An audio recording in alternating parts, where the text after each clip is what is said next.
weeks are just flying by. I gotta say it if I do say so myself. I said, the Humpty Dance is your chance to do the hump. Yeah, yeah, do.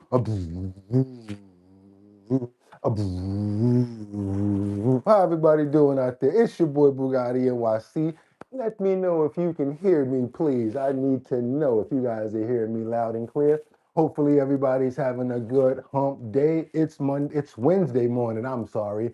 And it's time for us to do it all again. Trending topics, current events, and much, much more. Glad that you guys could be here with us on our bottom line. Y'all know what we got to do though. Let's get those prayers in the air. Come on in.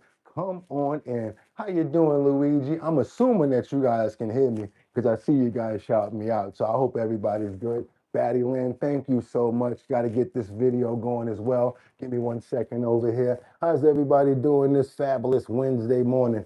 Another morning for us to be here together. Yes, we made it, y'all. Another day.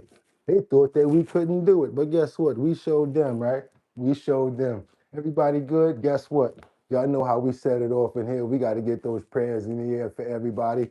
Get this little noise up off the screen real quick. Hope everybody's good. Guess what? It's Wednesday. You made it. If you made it here back, and I'm so glad that you guys did.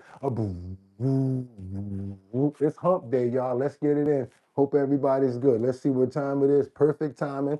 I'm glad you guys are here. Let's go ahead and get these prayers in. Who's here? We're going to find out right now because we got to get those prayers in for love. We got to get those prayers in for happiness. Want to make sure that we got good health on the board as well. Want to pray for and thank God for another day for us to be here together, all together, to see our bottom line. Me too. I just want to be glad to have a voice, be able to actually be here and to be able to be healthy again with you guys. I want to thank everybody that's here. Let's pray for our families as well as our animals. Who we praying for this morning? Rebecca Lanya and Bueno, Liberty and Justice. I see Miss Swans is in the building. I see Miss Keisha is here also. Audrey, I see you in the building. Jay, how you doing, Liberty? Okay, I see you was in here early with those great ideas about going to the springs. I never thought about that before. Yvonne, how you doing, Miss Keisha? Luigi, Adam Trebet, love that name. I think it's dope. Gun B, how you doing? Audrey, Jay Midivern. Who else we got up in here? Yvonne.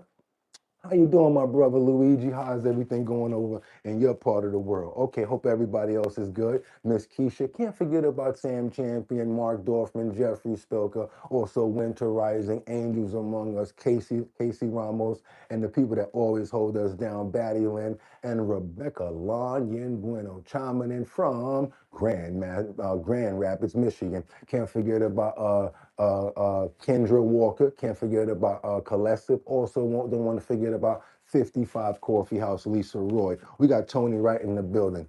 Amen. I'm ready to go. They're ready to go. I said it's time to start the show. I hope you're ready, yo, yo, yo, yo, yo, yo. Whoa. And we wind it up. Wind it up. We wind it up because it's 6 o'clock somewhere. I think it's 6 o'clock here. So let's go.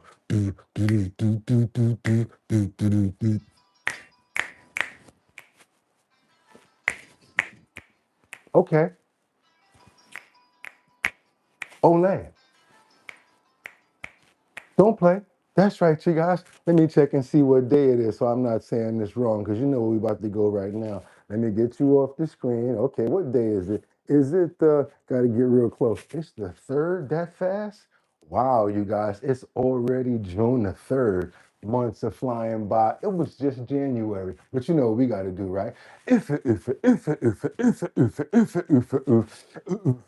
Pump that beat. It's Wednesday the 3rd, y'all. That's right, y'all. 2026. I'm your host, Boogotti NYC, and this here's our bottom line. But we be talking about this and that and chat and this and this and that. And we be talking about this and that and chat and this and this And that just got me lit. What's good, everybody? It's your boy Boogotti NYC. This is Our Bottom Line. This is the place that you come to have a good community, hang out with your family, and also we get into a little bit of news and some specific topics over here. But let's tell the truth. Trending topics, current events, and much, much more. I'm not even going to hold up. It's time to get right into it. So what am I going to say? I got 5 on it. I'm going to stack 5 videos at a time. All I need you guys to do is stay on topic, stay on point. Let me know where you're chiming in from. Love to see those flags waving in the air. Gives me an idea and a remembrance where I need to be going to check for new content. You guys, we got some updates. We got breaking news. We got a lot of follow-ups. Trump, Iran, all sorts of stuff. Kamala. We got what else we got up on the smorgasbord today? We got Minnesota. We got a lot to cover today. So I need you guys to stay in. And plus a couple of really good tips when it comes down to the health and wellness section that's really growing on our channel right now. And I hope you guys are enjoying. And don't forget, feel free to send us in ideas for health and wellness. Well, I'm going to send them to a Boogotti, bridgethisllc at gmail.com. Comes directly to me. Even other ideas and stuff like that, we'll put them up. We always do. We love to share you guys content as well. So you know what else I'm going to say, right? Let's get into these titles. Let's go. We got some work to do here. Why did Trump call Benjamin Netanyahu crazy? I'm just going to use that word because he used that amongst other things as well. That was just one select choice word that President Trump used yesterday. Why are you going to be doing stuff like this when we're negotiating? Well, we're going to hear a little more. I'm going to say really a lot more about that conversation when it comes down to it. But we got more to get through on the thumbnail, so let's keep on moving. We have more than when it comes down to this. Why has Trump administration backed out for the fight for the $1.8 billion fund? What was that, like the Freedom Fund or something like that? That was supposed to be going for January 6 people that were arrested, as well as a couple of other people I saw that was trying to get their hands on some of that money too. What's that guy named? Ray Espin? I forgot his name actually, but he actually got arrested and then Trump pardoned him. I saw that he was trying to put his hand in that little cookie jar. Couldn't get it, huh? Blocked by a judge. And now the Trump administration, they said that they're not even going to pursue it anymore. So I guess the 1.8, he's going to keep it. Let's keep on moving forward. Also, last but not least, we've got this situation right here that we're asking, are there private companies funding protests in the United States of America? It's your turn, you guys. You've been talking about this. You put my radar up on this. I'm talking about for the last 2 weeks, actually a month, 2 months probably. You guys have been talking about those are paid people. And I've been like, oh, whatever. I've just been doing whatever, focusing and doing the work. But then I started to notice I'm starting to see the same protester at that protest, at that protest, at that protest. And then you guys did make some smart points. You said certain people were getting paid and they shown that they were going to places. Then we had a governor yesterday that said these people are not even from our own towns and they're inciting these problems. I said, you know what, it's time to really pay attention to this. That's why I just started digging into it. So that's the question.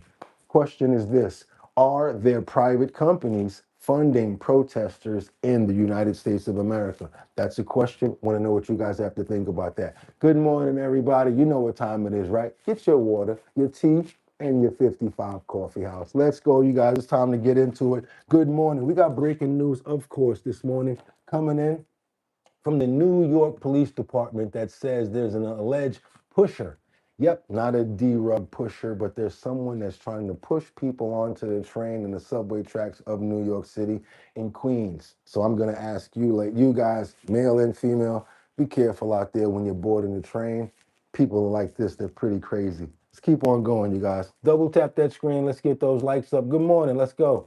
NYPD is searching for the man who shoved another man onto subway tracks in Queens. Police say on Sunday he approached a 63-year-old victim on the F-line platform in Jamaica and shoved him. The man was treated for cuts and bruises. NYPD is... So now that's just one person right there, but still does not mean that it's not going on. It kind of lightened up for a little while, but still, until he's apprehended, I would say that we need to be on point about it, especially women and especially men. Well, everybody in Queens. Just want to bring you guys up on that. Let's keep on moving forward. Yeah, let's get right to the topic today. Benjamin Netanyahu and President Trump. What was going on with that conversation? As we know, Iran, United States, we're trying to get a ceasefire going. We're trying to end this WAR. What's going on with this other situation here? Let's dive into it. Good morning, everybody. Let's go. It's Wednesday. 2 more days till Friday. That fast. Axios has some new reporting on that call between President Trump and Prime Minister Netanyahu. The president reportedly lashing out at Netanyahu during expletive-laden conversation. That's according to U.S. officials.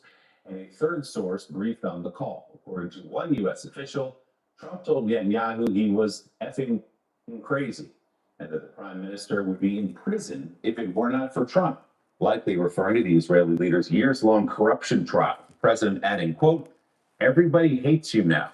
Everybody hates Israel because of this." That's the president of the United States. A second source briefed on the call said Trump was, quote, pissed and at one point yelled at Netanyahu, quote, "What the F are you doing?" One of the U.S. officials told Axios that Trump felt in recent days Netanyahu was escalating in a disproportionate way. Another U.S. official said Trump also was concerned by the fact that Israel had killed so many civilians in Lebanon and objected to the Israelis knocking down buildings to take out a single Hezbollah commander. Let's bring in one of the authors of that report, White House reporter for Axios, Mark Caputo. Mark, take us inside that call a little deeper, if you would, and perhaps just explain a little of President Trump's frustration that the Israeli prime minister's military campaign, particularly in Lebanon, is threatening and perhaps preventing a negotiation that might bring this war to an end.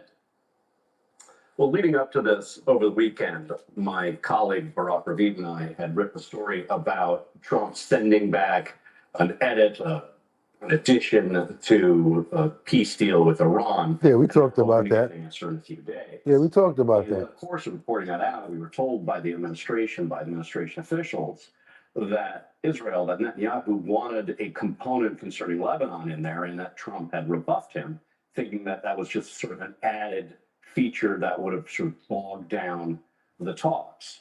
And then the next day, this massive bombing campaign erupts.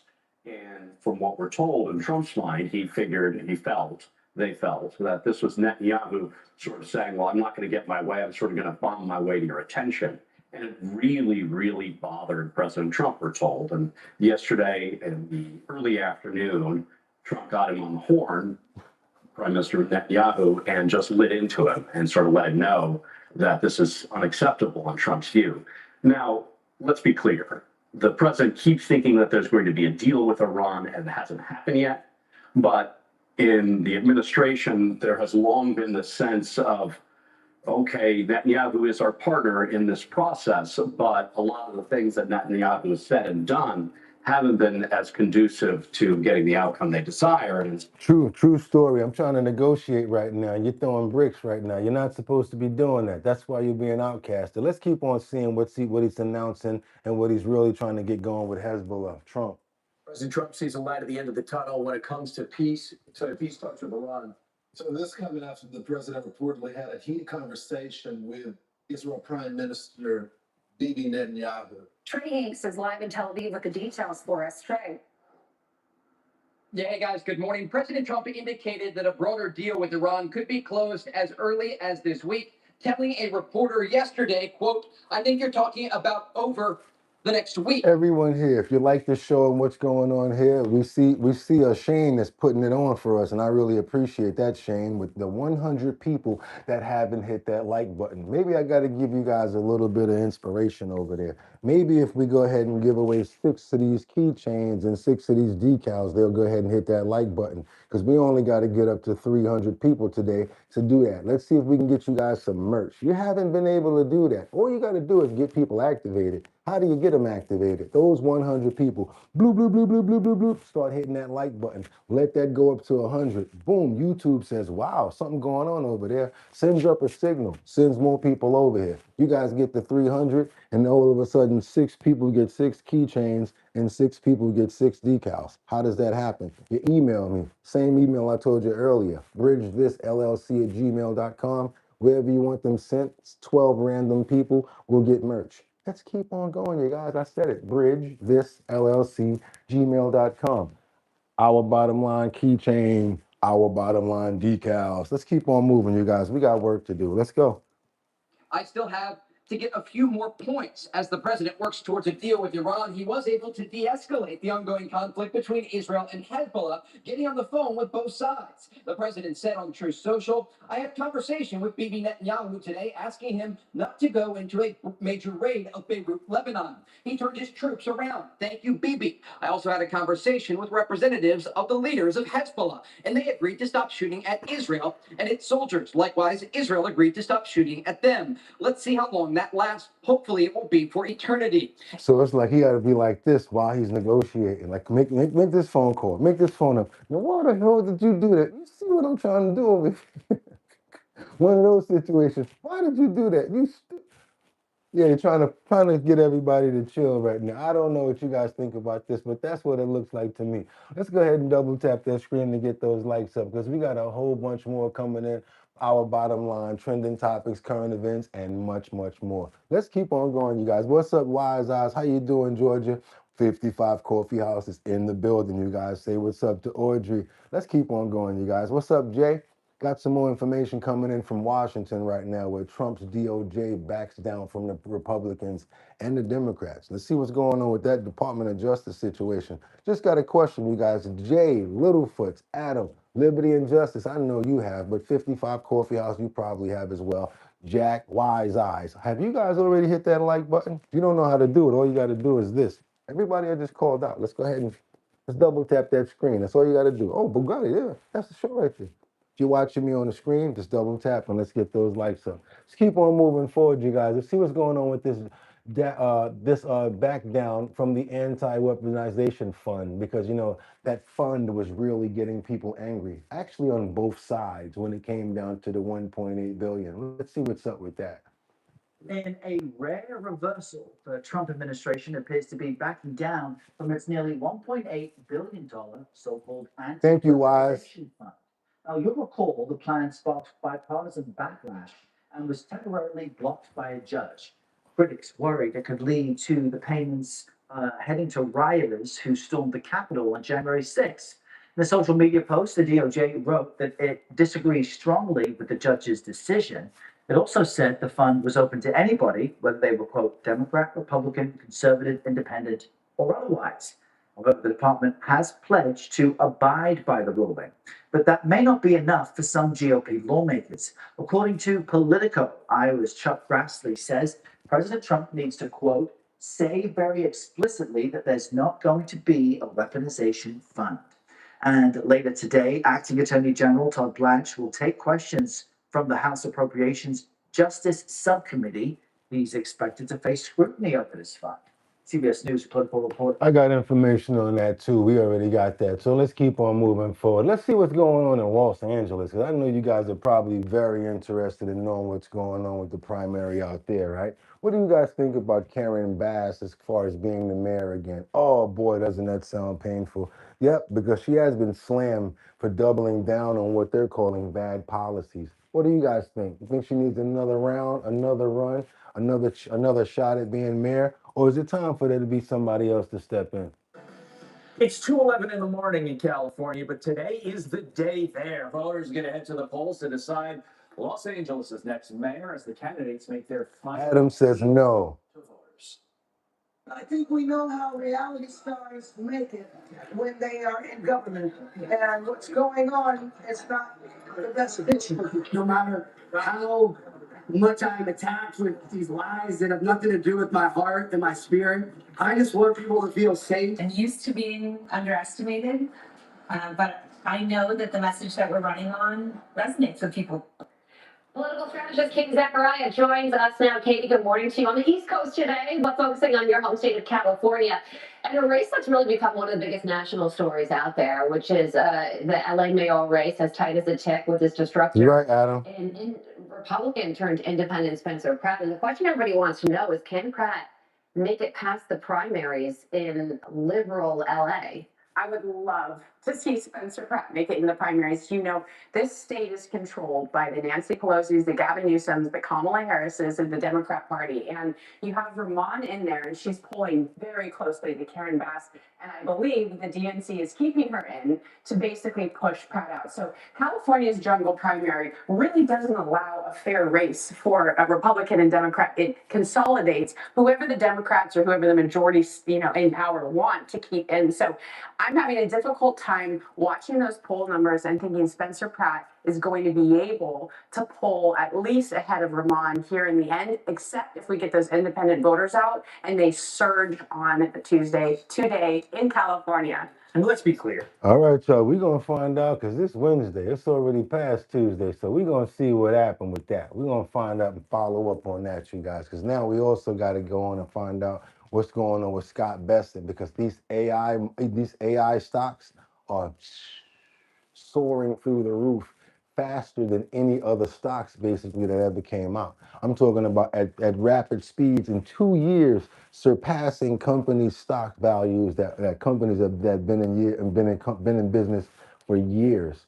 Now they're finally making it so now that you and I, that's right, they're going to bring it public so that if you like to trade into and own some of these AI stocks, which I'm probably going to recommend for myself, not you, but I would think that it's possibly going to be lucrative if it's this lucrative now. See what's going on with these stocks, these AI stocks right about now. To ensure that, in fact, the U.S. can be ready to put patches in place to beat out bad guys who are looking for things that Madison just reported. Watch this. There are a significant amount of worries about this agentic AI. What kind of a framework do you want to see around AI?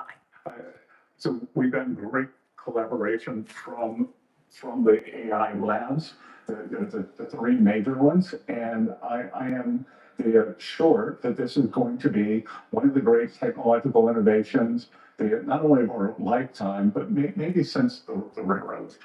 We are going to see innovation like we've never seen before. I believe that we have about a 9 or 12 month lead over the Chinese, and I think that should accelerate because the recursive nature of the AI models, the model learns from doing. So we want to stay ahead of the Chinese, because if you could imagine, what if places were swapped, right, and the Chinese, they were 12 months ahead of us, then there would be a lot of mischief going on, whether it's in the financial system, manufacturing. So I do believe that we will be able to work with industry and get the patches in place, and they will coincide. That one song you got in 6 years ago, huh? Smart man.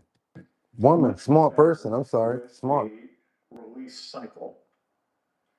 Chris, your thoughts. Will the U.S. company... No, I want to go back to this real quick. Where did I see those numbers at? These are the numbers that actually made me interested. Let's check this out real quick. AI IPOs. Anthropic filed for its IPO yesterday after being valued recently at $1 trillion, or nearly $1 trillion. The Claude AI maker could be on pace to go public by the fall, and it will likely beat out rival OpenAI, which is also planning an IPO. Elon Musk's SpaceX preparing for what's likely to be the largest IPO ever. It is aiming to raise as much as $80 billion or more. It's right now valued at close to $2 trillion. Joining me now is 1789 Capital co-founder and chief investment officer, Chris Buskirk. Chris, great to have you. What's your take on all these IPOs coming to market in the AI? The time is now. I mean, what we've seen is that these really groundbreaking companies have developed very, very quickly. You know, we had a discussion, our investment committee a couple of months ago. We were just sort of, we're sort of marveling at the fact that companies that are only a couple of years old have grown as quickly as they have. And when you look at the IPO market, it's just absolutely taking off, which is great because the companies are growing so fast, their margins are expanding, and they're doing things that are really remarkable, but they've all been private. So the public hasn't had a chance to invest in these companies at all. And I think it's time that they get public and give the entire public a chance to buy into what's going on in the broader economy. Well, I guess there are still questions lingering about. Yes, you guys. So that's what I think. That's what I see. That's the things that I'm paying attention to right now, as far as I'm concerned. Because yes, I believe that AI is the future. Get in now and let it lead the way. Get you some dough, just like the other rich people do. I'm getting down with the AI rush, you guys. Let me tell you. Double tap that screen. Let's get those likes up. It's Wednesday, you guys. Y'all only got 2 more days left to the weekend. Y'all know how we do around here. Let's get some more information over here. And if you have not already double tapped that screen to get those likes up, matter of fact, give me all the money in your pockets. Give me everything you got. Snap it to a Slim Jim. Macho Man Randy Savage. Nah, but what I really want to say is let's go ahead and double tap that screen to get those likes up. It gets many people over here. All you got to do, I was going for it actually. You pick up your phone, you see the screen, boop, boop, and if you have not already, it'll say, whoa, thank you so much. It'll say like, you'll see the smile come up, and we can get those numbers up because I'm trying to get you guys some merch today. You've been getting real close. You've been getting real close. So let's get some inspiration going over here. Only 300 likes is what I'm asking for. That's going to get 12 people some free merch, 6 keychains, and 6 decals. All you got to do is email me at bridgethisllc@gmail.com. All we got to see is 300 likes. Really easy. And yes, randomly selected. And I'm a man of my word. So if I say I'm going to send them, I am. See what's going on with this retired FBI agent who's going to expose these funds that's being funded with these anti-ICE riots in New Jersey. Where is this money coming from, you guys? You got me talking about it. You got me paying attention to it. So what's going on with it? If it's being funded, who are funding the riot? I mean, the protesters. Who's funding the paid protesters? If you guys know, put it in the comments and let us all know. Thank you so much. Let's keep on moving. All right, let's bring in retired FBI supervisor, special agent, Fox News contributor, James Galliano. Brother, it's good to see you. So I saw your op-ed that you wrote the other day, and I think it's truly telling. This is what you said. I saw how leftists scarred our Vietnam vets. Anti-ICE mobs are repeating history. What do you mean by that? Well, LJ, first of all, good morning. Good to join you. Yes, sadly, I see a symmetry here. And I witnessed it as a young kid when my father came back from Vietnam in 1967. And folks on the left, the counterculture of hippies, decided to throw human excrement at the men that were getting off their plane at LAX out in California. And it's the same thing now. I got to say this as a retired law enforcement officer and as a person who's a family member that works for the Department of Homeland Security, it's refreshing to see the Okay, Secretary George get out there and Soros. say zero tolerance. It's refreshing to see the acting Attorney General Todd Blank say, if you scream at agents and threaten their lives and their families' lives, we'll use facial recognition technology, we'll track you down, and we'll bring you to account. Lawrence, it's necessary, and I'm glad to see that this administration is taking this seriously. So Do you guys agree with that? Using facial recognition to arrest people for doing that? It's like a verbal assault, but you think that they should do something like that? That's kind of crazy, right? Look at that faith. You saw that, right? I believe Antifa is paying for some, but it's also there's a lot of people providing funds, but they will not be exposed. Billionaires that live in China. I need a cup of coffee bad, but my eyes want to keep closing today. Okay, try to stay up, Sam. You'll be all right. Good question, Winter Rising. What was your question? I missed it. I'm so sorry. Those people are in the 60s and 70s and have good 401ks. Young protesters have no jobs, so how do they eat? Keep on moving forward. Grade 1 right there. I like that one. Mic drop right there. Okay, now what are we talking about over here with these angel moms? They're the ones that we should possibly listen to. I'm sure we're going to agree on this. We all need to agree on things like this that make a lot of sense, especially I understand that people have their own points about sanctuary cities, but the policies, especially when it comes down to one Jose Medina, he's been brought back to court yesterday. You guys, I want you guys to see. This is a follow up on one of the stories that we've been doing. We've been following. I'd like to know what your comments are on this situation here. Again, illegal immigrant, and took someone's beautiful life. I mean, like, and she tried to get out of there before that thing happened, and just couldn't get away. And he basically took her life, and she's no longer here. And he's been arrested, but that's never going to bring her back. And her mom has some choice words that I thought that you guys need to hear. Let's get into this real quick, you guys. Let's double tap that screen and get those likes up if you haven't already. Let's go.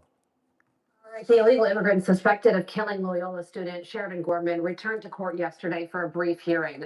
Gorman was shot and killed while hanging out with her friends at a pier in March of this year. Her family was at that hearing yesterday with her mom delivering these emotional remarks. 40 feet. That's how far my daughter ran for her life before evil caught her.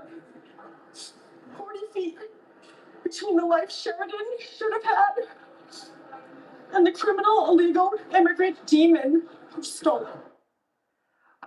Our next guest is the mother of Megan Boss, whose death was allegedly concealed by an illegal immigrant in Illinois, who is also charged with abusing her corpse and obstructing justice.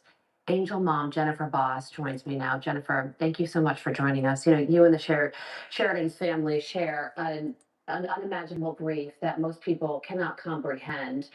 Can you shed some light on what the Gorman family is going through as they navigate this legal process following the murder of their daughter? It's an incredible thing to try to explain because, you know, you've just lost one of the most important people to you, and you are forced to kind of set aside and compartmentalize your grieving process in order to make sure that you're getting justice. And, you know, showing up in court, having to sit in the same room with the perpetrator, you know, listening to public opinion, being disappointed by our legal system, you know, your own rights feeling violated all the time. It's tremendously hard. I can only imagine. You know, Jennifer, you also share another detail with the Gorman family in that both of your daughter's deaths occurred in Illinois. What are your thoughts on the sanctuary policies of that state? You know,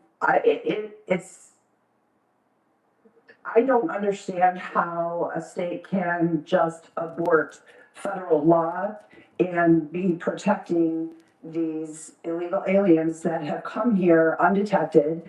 I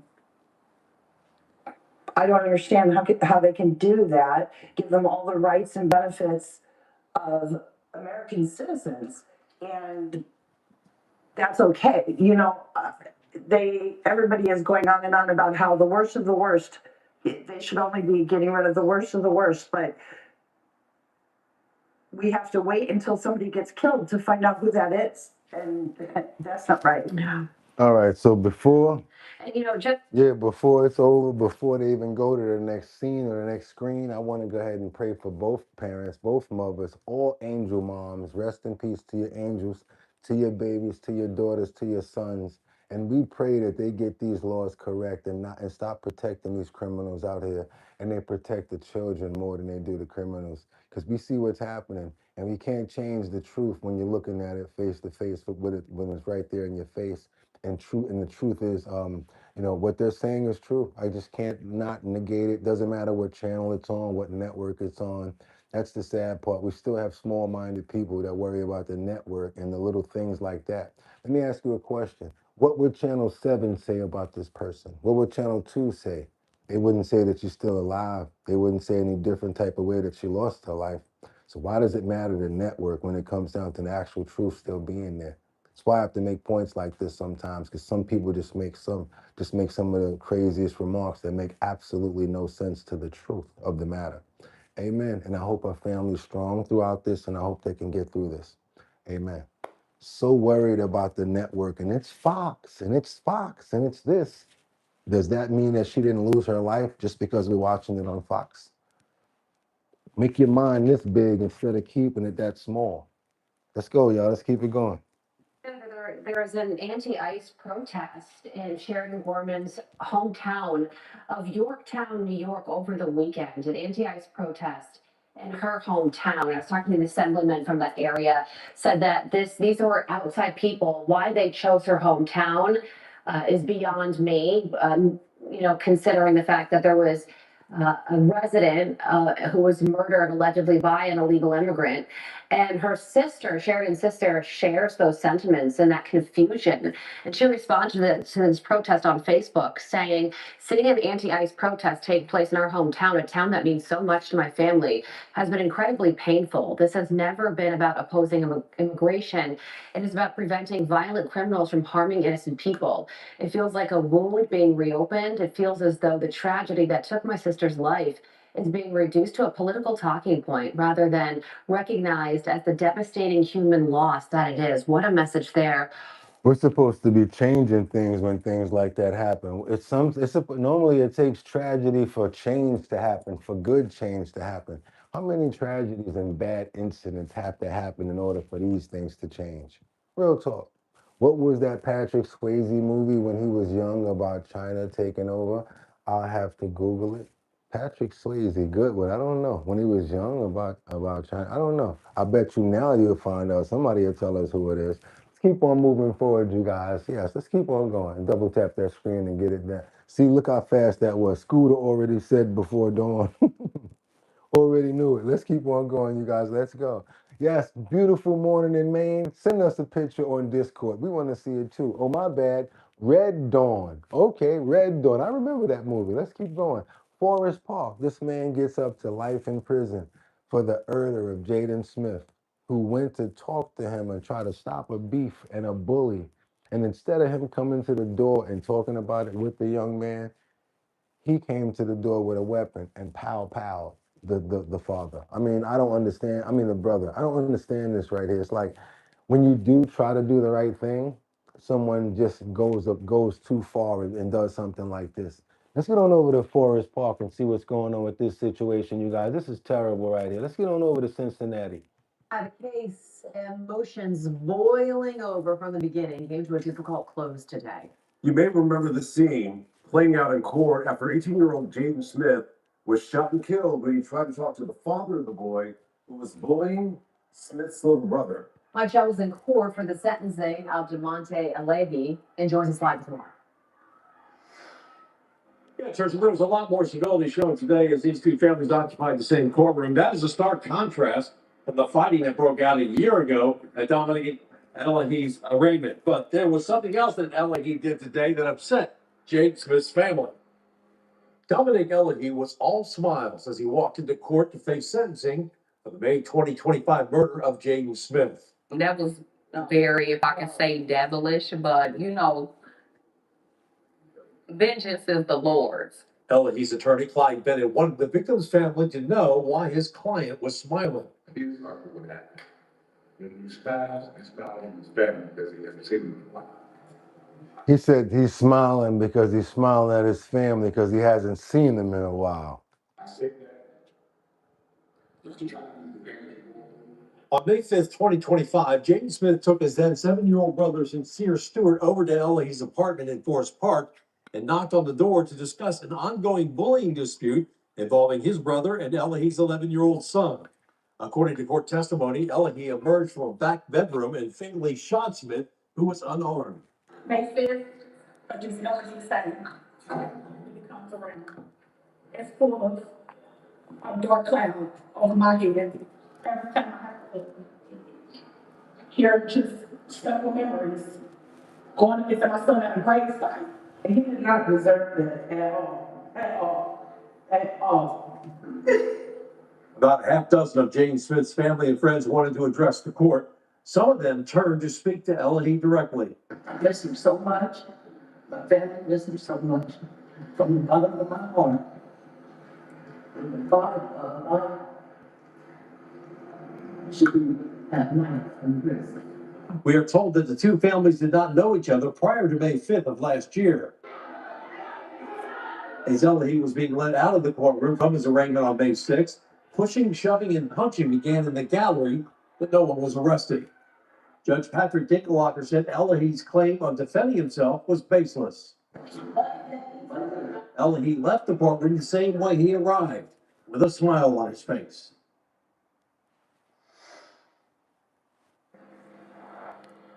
Jaden Smith's family says that they are pleased with today's sentence. Dominic Alehi was sentenced to 15 years to life for the murder of Jaden Smith. and 6 years because he used a gun to kill him. So now he is going to prison for at least 21 years. Outside the Henry County Courthouse, Mike Shell, Fox 19 now. Oh God, yeah, man, that's crazy right there. Sad situation. Hopefully the family does get some closure now that he's been sentenced. Him coming out there smiling did not help the situation at all. At all. Want to pray for the family that they get some closure out of this situation, that they can get through this tragic time. We ask that in the Lord's name, Father God. Amen. Mother, you see, it was 12 people that came up there and gave a speech about him too, how they felt about that sad situation. Hopefully, they get some closure as well. Okay, you guys, I know what y'all want to see. Y'all want to talk about this other stuff going on in Washington right now. As far as Pam Bondi, it's not out under when it comes to calling testimony and a cover up. That's right. Representative Ro Khanna basically tortures her a little. It kind of tortures her when he says she did not want to answer questions on Donald Trump and a couple of other things as well. What do you guys think is going on with this Epstein file, as well as when it comes down to these questions that they're trying to find out? Wait a minute. Do we have that?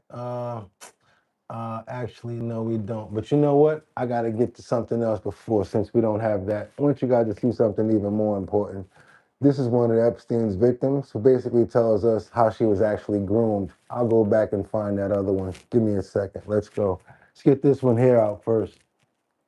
I was doing that to please them, but what I really want to become, and that she would still have me go in there. Now, this, guys, if you want to see this, you probably would like to look inside of this, because this is some in-depth interviews that you probably did or didn't see. This interview is over here. It's what's that? LAD Bible Stories. LAD Bible Stories, right? One word, LAD Bible. And it's how I was groomed by Jeffrey Epstein and Ghislaine Maxwell.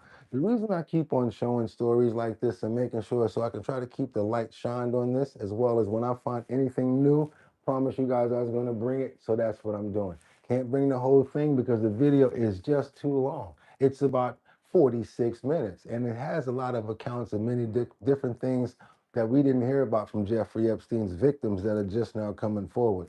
We have one account right here I want you guys to check out.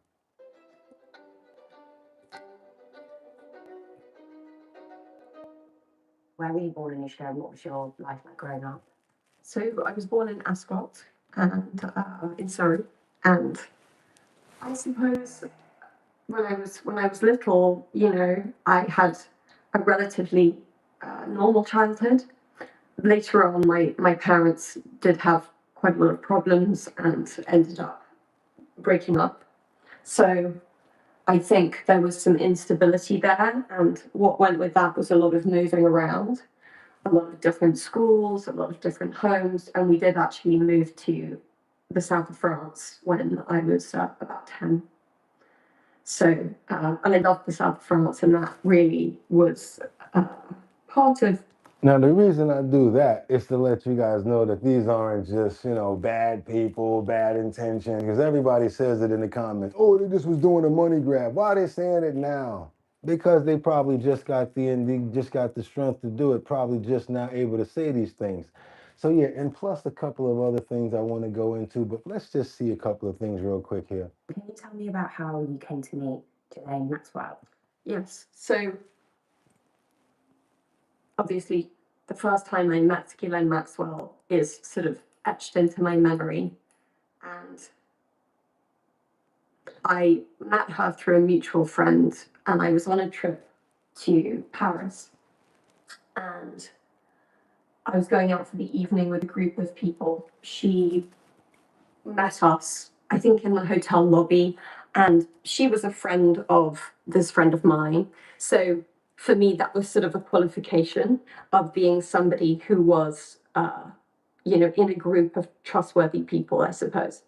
It was not a long meeting, and she seemed, I mean, she was kind of amazing, you know. To a 16-year-old, she was very powerful and captivating. Talked about her father, his riches, and all of that. Basically, early grooming. You see what happens? She go out there and get him, bring him back. and She does not deserve to be free or anywhere near where she is right now. intriguing. And the most shocking thing for me is that how excited she was to meet me, because I mean, I was struggling with my own confidence, and I couldn't imagine that anybody of her standing would be that excited to meet me. So that made me feel both special and also slightly uneasy, because I felt like there was some kind of expectation to be met. Now you guys are getting it. You guys are getting it. They deserve to be paid for like they were traumatized. Exactly. They were groomed crazy by her. Yeah. So she gave me her phone number and we exchanged a few words, and she said, we must meet. Yeah, you must come over for tea. And we discovered that we lived very close to each other. So my mother's house where I lived was just about a mile from her house. Did you have an idea of who she was and where she sort of lay in terms of the social? No, I want to go to this part. Hold up. Oh, you speak French? I speak French too. And oh, you have a place at Oxford. That's it. Hold on. No. So I got ready. I wore my mother's clothes, and my mother's quite a lot. I'm quite small. I'm 5'4", and quite petite, and sort of in my interview outfit, and he was on the phone and he was talking, and he would talk. He's very brash, and quite crude and loud, and it was quite intimidating. So I stood there, and after a couple of minutes, he was still on the phone, and I had not been invited to come in further.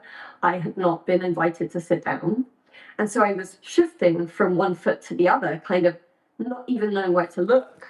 Okay, give you idea age range and where she was at. First introduction. And then when did you hear from Ghislaine or Epstein again? It was on that same trip, I think, the same trip of him being in England, because he would come over to London periodically. She said, listen, I'm in a bit of a pickle, and it's just kind of an emergency because, the massage therapist is cancelled. And, I was just thinking, because you've got such strong hands, and I know this isn't like your job or anything, but it would really be like a big favor to me if you could just fill in just for today, because I don't know what to do. And it would be like a favor to me if you could just come. And I was like, okay, like when? And she's like, well, now. I didn't know what I was doing at all, but I wasn't given like a chance to think about it either. And so I went over there, and I was like, oh, okay. And I sort of felt like, well, I can do it, I mean, all 16-year-olds think they're more grown up than they are. All 16-year-olds think that they're more grown up than they are. And so I was trying to make a good impression. Ghislaine was, she seemed really excited that I was there. So she goes on to talk about how Ghislaine just gave her the lotion to go in the room and yeah, just do what you got to do. They are micro transgressions. So they're crossing my boundaries in ways that are not so dramatic that I feel like I have to run to the police. Need you guys to check this out if you want to see the rest of it. We really got a lot more to get into, but I really wanted to get certain points out. Really wanted you to see how Ghislaine was allegedly doing what these people said. And if you want to see the rest, it's LAD Bible, LAD Bible Stories, How I Was Groomed by Jeffrey Epstein and Ghislaine Maxwell, Minutes with. And everybody's not lying. Trust me. If you guys want me to put it up in the Discord, let me know by going to the Discord, and I will do that as well. Normally, we only put stuff from health and wellness in the Discord, but I'll make an exception on this one. Hopefully, you guys got a little more information out of that, and now you got a little more, let's just be real about it, a little more understanding about Ghislaine, the monster, Maxwell.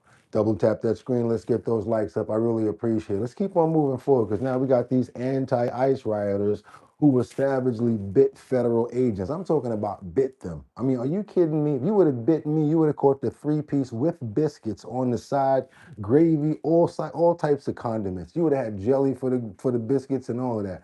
Biting somebody is one of the worst things that you can actually do. It's one of the nastiest things that you can possibly do. And you can transfer all types of things from and to. Never be biting nobody like that. There's no sort of rage to make you want to actually bite anybody. Exactly, Audrey. That is a felony charge. Let's keep on moving forward. And I don't understand how he was even able to get past that. To be at an ICE raid, at an ICE riot, at an ICE riot when he got the child number 6 charges. Yeah, same dude, 6 charges against children. Come on and check this situation out right here, y'all. Look at this.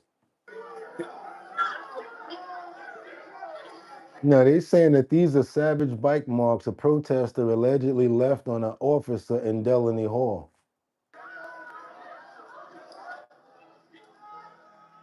The New Jersey U.S. Attorney's Office charged Brendan John Giger, 26, with assaulting federal officers and causing bodily injury.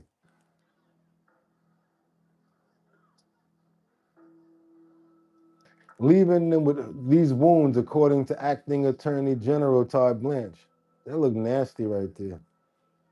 Now, the Post has learned that in 2019, felony child, you guys read that right there. Y'all see what that say right there? What kind of charges were filed against this rioter? Where they find him at? Who's paying him? Okay, y'all told me to get into it and look into it, right? So I'm starting to look into it.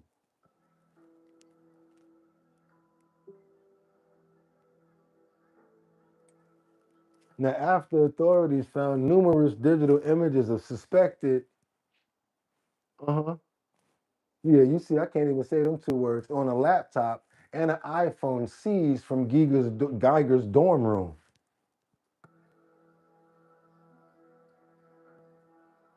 How was he even out after this?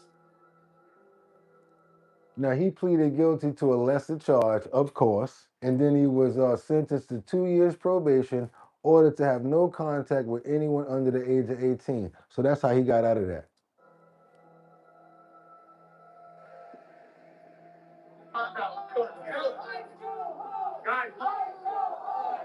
Now, his latest arrest came amid 10 days of clashes between these leftist jobs and the law enforcement outside the New York Delaney Detention Center. So he's over there working now with them.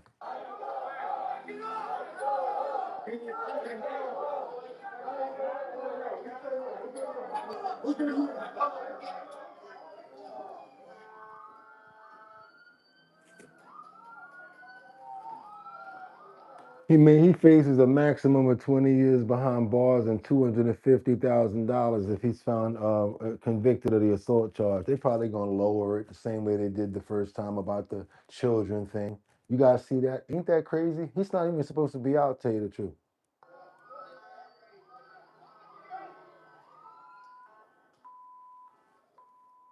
Now, it said this defendant's court appearance is a clear step towards justice after 21 individuals were arrested assaulting federal officers and an ICE officer, said in a statement.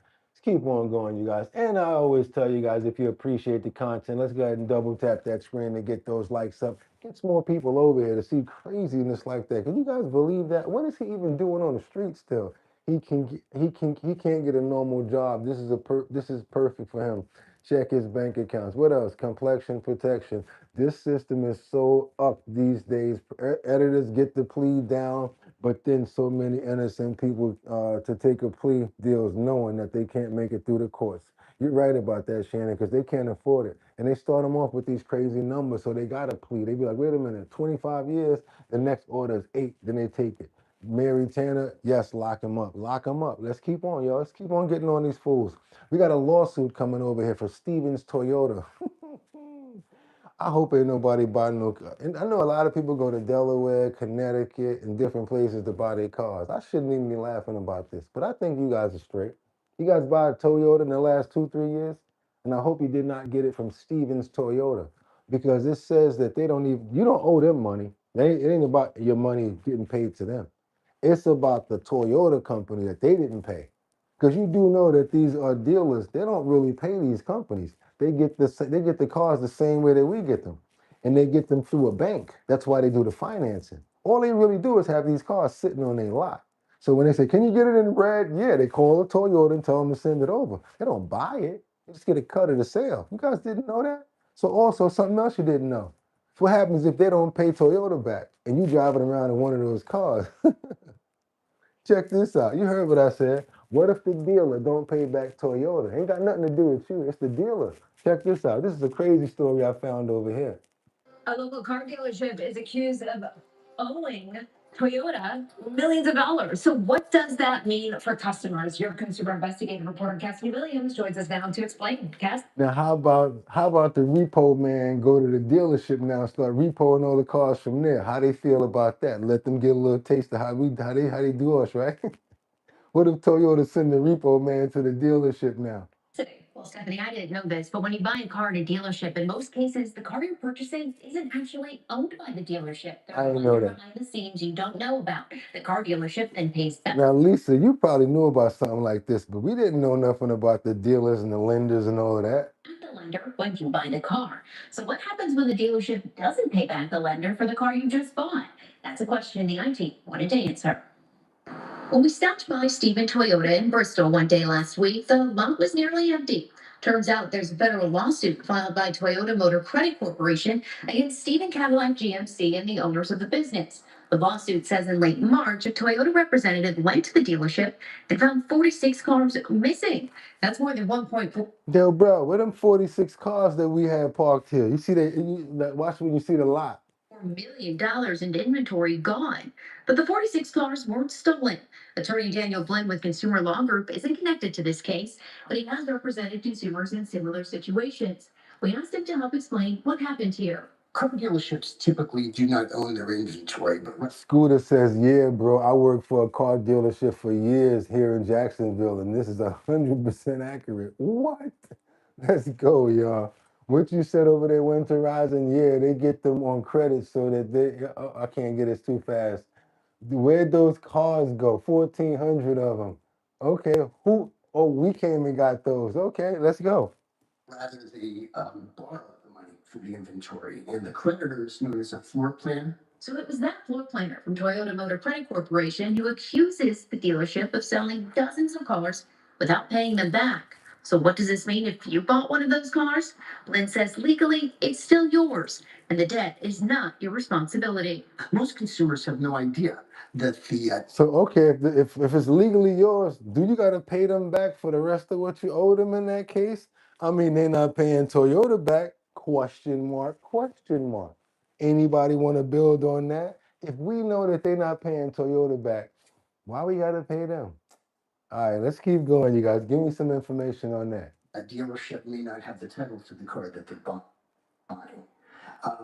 But they can rest assured that under the law, that if they pay the dealership for the car, and if they have no knowledge that the dealership is acting contrary to their obligation and their contract with the floor planner, then the car is the consumer's. Blinn says a consumer will have an issue if the dealership did not properly register the car in their name and give them a new title, as required by law. If that happens, Blinn says you should contact the Department of Motor Vehicles and file a complaint about the dealership. But that doesn't appear to have happened here. In May, court filings show Stephen Cadillac GMC and Toyota Motor Credit Corporation came to an agreement on how they will pay back the money, including the missing cars and other loans. It's over $5 million. So what does that mean for the future of Stephen dealerships? The I-Team reached out to the lawyers representing Stephen Cadillac GMC weeks ago and left messages at the business too. They have not responded. But Blinn says a lawsuit like this often means one thing. When a car dealership isn't paying its floor planner, that's frequently a sign that that dealership is about to go out of business. It look out of business. Only 2 cars is theirs for the cleaning people. Them was the only 2 cars that was on the lot right there, and it wasn't Toyotas, you guys. Y'all notice that? Let's double tap that screen and get those like up. We ain't gonna never see no story like that nowhere else but here. It's our bottom line. So you should become a member because we're trying to get up to 73,000 subscribers. And now, let's keep on moving forward. We got to get on over to Utah, Cedar City. We got some parents that's speaking out after their teen daughter is no longer alive, you guys. And this story right here, it's a sad one. Utah, come on, you guys, let's go. Let's see what's going on with this one. Very sad story here. For the first time since their teen's tragic death, a Cedar City couple is sharing their story with KSL. In January of last year, year, they got a horrible call from her best friend who told them their daughter had been shot. News specialist Debbie Worthen sat down with them at their home in Enoch. Debbie, how are they doing? Well, Dan and Deanie, the Duttons say they are taking it one day at a time. 3 of 4 men involved in their daughter's death have been sentenced. The final suspect will go to trial this summer. The Duttons say it's still hard to believe what happened on that January night. Let's get those likes up, you guys. Come on, let's go. Kaylee Dutton is what now sits at this Iron County intersection. She was a daredevil. She loved dirt bikes, bull riding, anything outdoors. She was in it. She's a wild child. The 17-year-old had just gotten a new truck that winter, and she and her best friend were taking it out. And I did get a text message from her at 9:45 that night. She looked like she was just enjoying life. You see that? She looked so happy. Just saying, checking in. Less than an hour later, Kaylee's friend called, panicked. And I said, "Where's Kaylee?" She just started screaming. And she said that she was in the ambulance. The couple rushed to the scene, just a few miles from their Enoch home. Kaylee's truck had crashed through a fence. Well, I just remember falling in the dirt and just begging. That was a good Willie, right? Please don't take my baby. Not my baby. I was just in shock. I couldn't believe it. I could not believe it at all. I was just thinking, no, this can't be real. This can't be real. It was terrible. 2 men had chased the teens and fired 12 rounds into the girl's truck. She actually had been shot 7 times. Kaylee died at the hospital that night. Life was Kaylee. The Duttons say every day without their daughter leaves a hole. Life is super hard without her. I feel like it's really extremely hard without her. They say Kaylee had a huge heart, and it's still hard to believe she's not coming home. I never thought that I could love someone so much. Investigators say 4 roommates were involved in that shooting. Michael Edward H+OUR and Ethan Galloway are both serving 15 years to life sentences in Kaylee's death. Aldred Felipe, who investigators say was involved on related charges, is on probation. And a 4th suspect, Matthew Sorber Petrie, is set to stand trial later this summer. I'll send it back to you. Such a hard experience for them. Yeah, we're going to follow up with that. I don't think that was enough time either. 15 years for that right there. Just don't think it was right, you guys. I just don't. Want to pray for Kaylee. Yes, Kaylee. Want to pray for Kaylee. Want to pray for her family. Want to pray that they can try to get some energy, some strength out of this situation. Hopefully they get some closure and they can finally move on with their lives. This is a tragedy right here. As you guys can see, they said it and you saw it in those videos that they played for us. She really loved life. And that's why I keep telling you guys life is so precious and why I'm so happy to be here every single day with the blessing of it. Amen. Let's keep on moving forward, you guys. That was sad right there. That was sad. Let's keep on going over there. And yeah, if you're looking at that picture behind me, you're saying it looks like an editor. It is an editor with a PR in the front. Only thing is he's an editor for his own child. Imagine trying to do a D-rug sale, and you're sending your 13-year-old to make the transaction. That's right. I'm talking about Hunter. I can feel it. Yeah, making a transaction. And instead of you having the cojones to do it, you send your 13-year-old daughter. Freeport. That's right. He's been accused of using his daughter to sell it. That's right, you guys. Let's see what's going on with this foolio right here. Sell cocaine. Police say 39-year-old Julio Pena had a girl deliver the drugs and then collect the cash. Police arrested him at the family's home in Freeport. Eyewitness News reporter Stacey Sagers live at the courthouse in Hempstead with details. Stacey. Somebody said he looked like a Temu Ice Cube. That was a good one.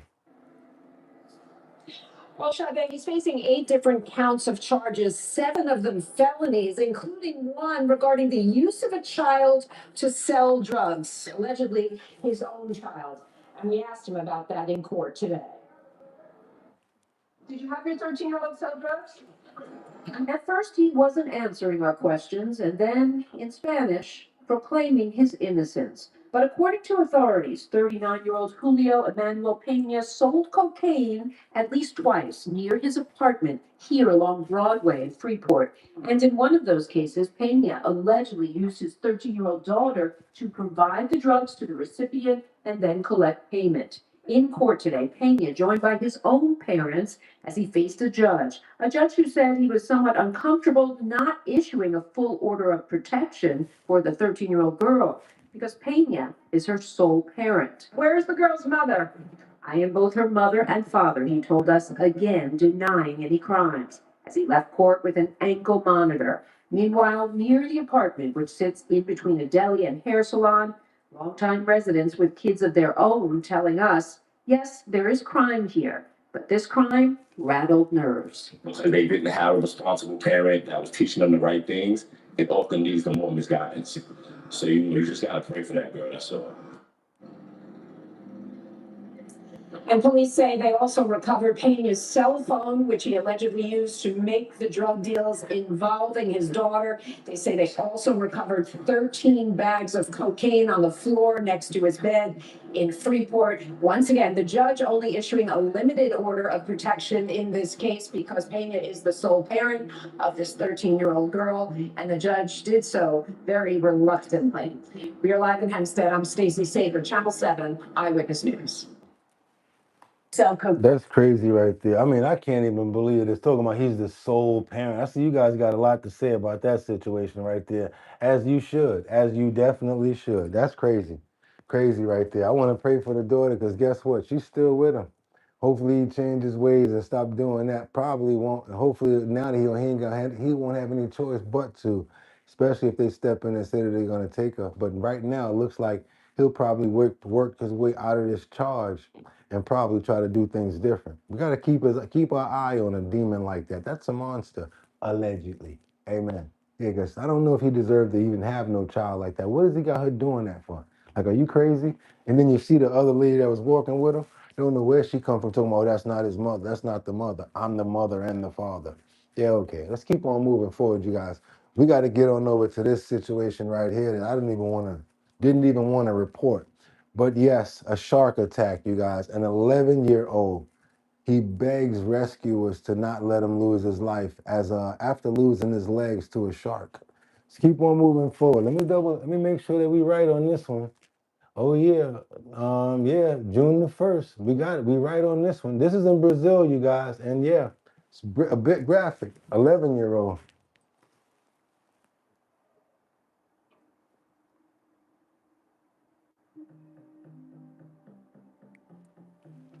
A boy loses his leg in a terrifying shark attack caught on video at a crowded beach.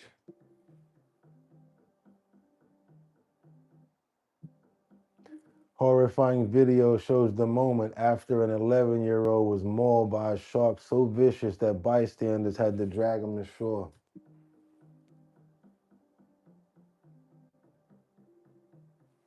Ooh, this is a hard one to cover. Bloody footage of the incident shows the youngster suffering severe injuries to the left side of his body, including an amputated leg during the attack at Pidada Beach in Jabuta dos Guarapes. I don't know where that's at. Local media identified the boy as João Lucas Castro Nemesio Salles. Jesus Christ. João Lucas Castro Nemesio Salles, who was at the beach with his uncle, oh man, Aldemir Jose, and two other children.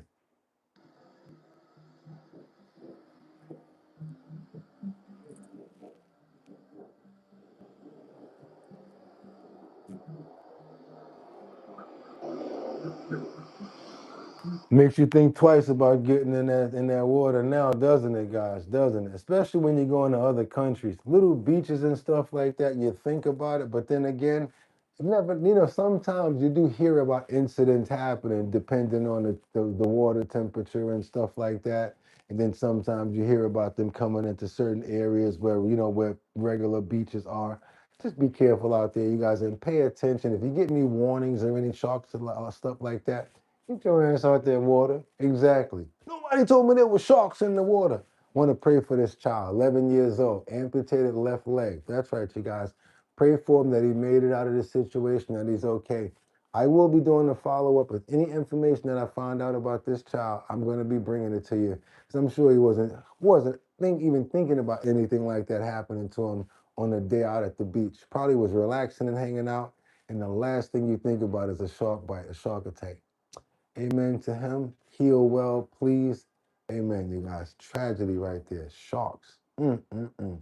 Somebody said, oh, what that? Jack says, I only go up to my knees. I don't blame you, Jack. Just keep on, and I don't worry, and don't wear shiny jewelry when you're swimming. Good point. Thank you. Thank you for saying that.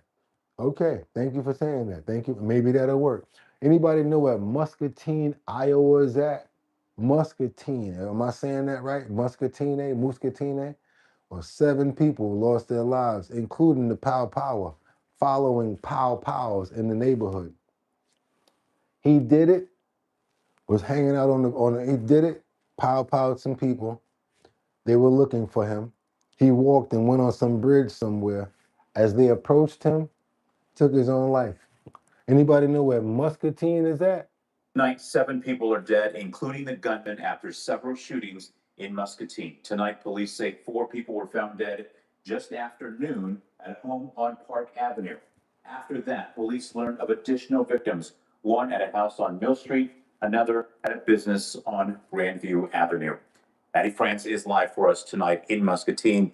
Maddie, you have been following this story all afternoon long, and there's some new information tonight at 10. Let's go ahead and get those likes up, get more people over here. Also, like I said earlier, I'm going to be nice to him today, Liberty. I ain't even going to ask for 400. All I really want, that's right, I want 300. If we can get, I'm trying to look out for you guys. I came down 200. Normally I ask for 5 because I like to say 5 on it. But I see you guys are lighting here today, so I'm trying to come down to help you out. So if you want to receive some keychains, we got 6 of these coming out, 6-hour bottom line keychains, as well as 6-hour bottom line Purple Sunday decals. You got to email me at bridgethisllc@gmail.com, but only if we make it up to 300. That's right, 300 likes. Let's get those likes up, you guys, so you guys can get your decals and your merch. Let's get them up. If you have done it already, we appreciate you. But if you have not, that's what we're trying to do. Let's get on over to Muscatine to see what's going on with this craziness.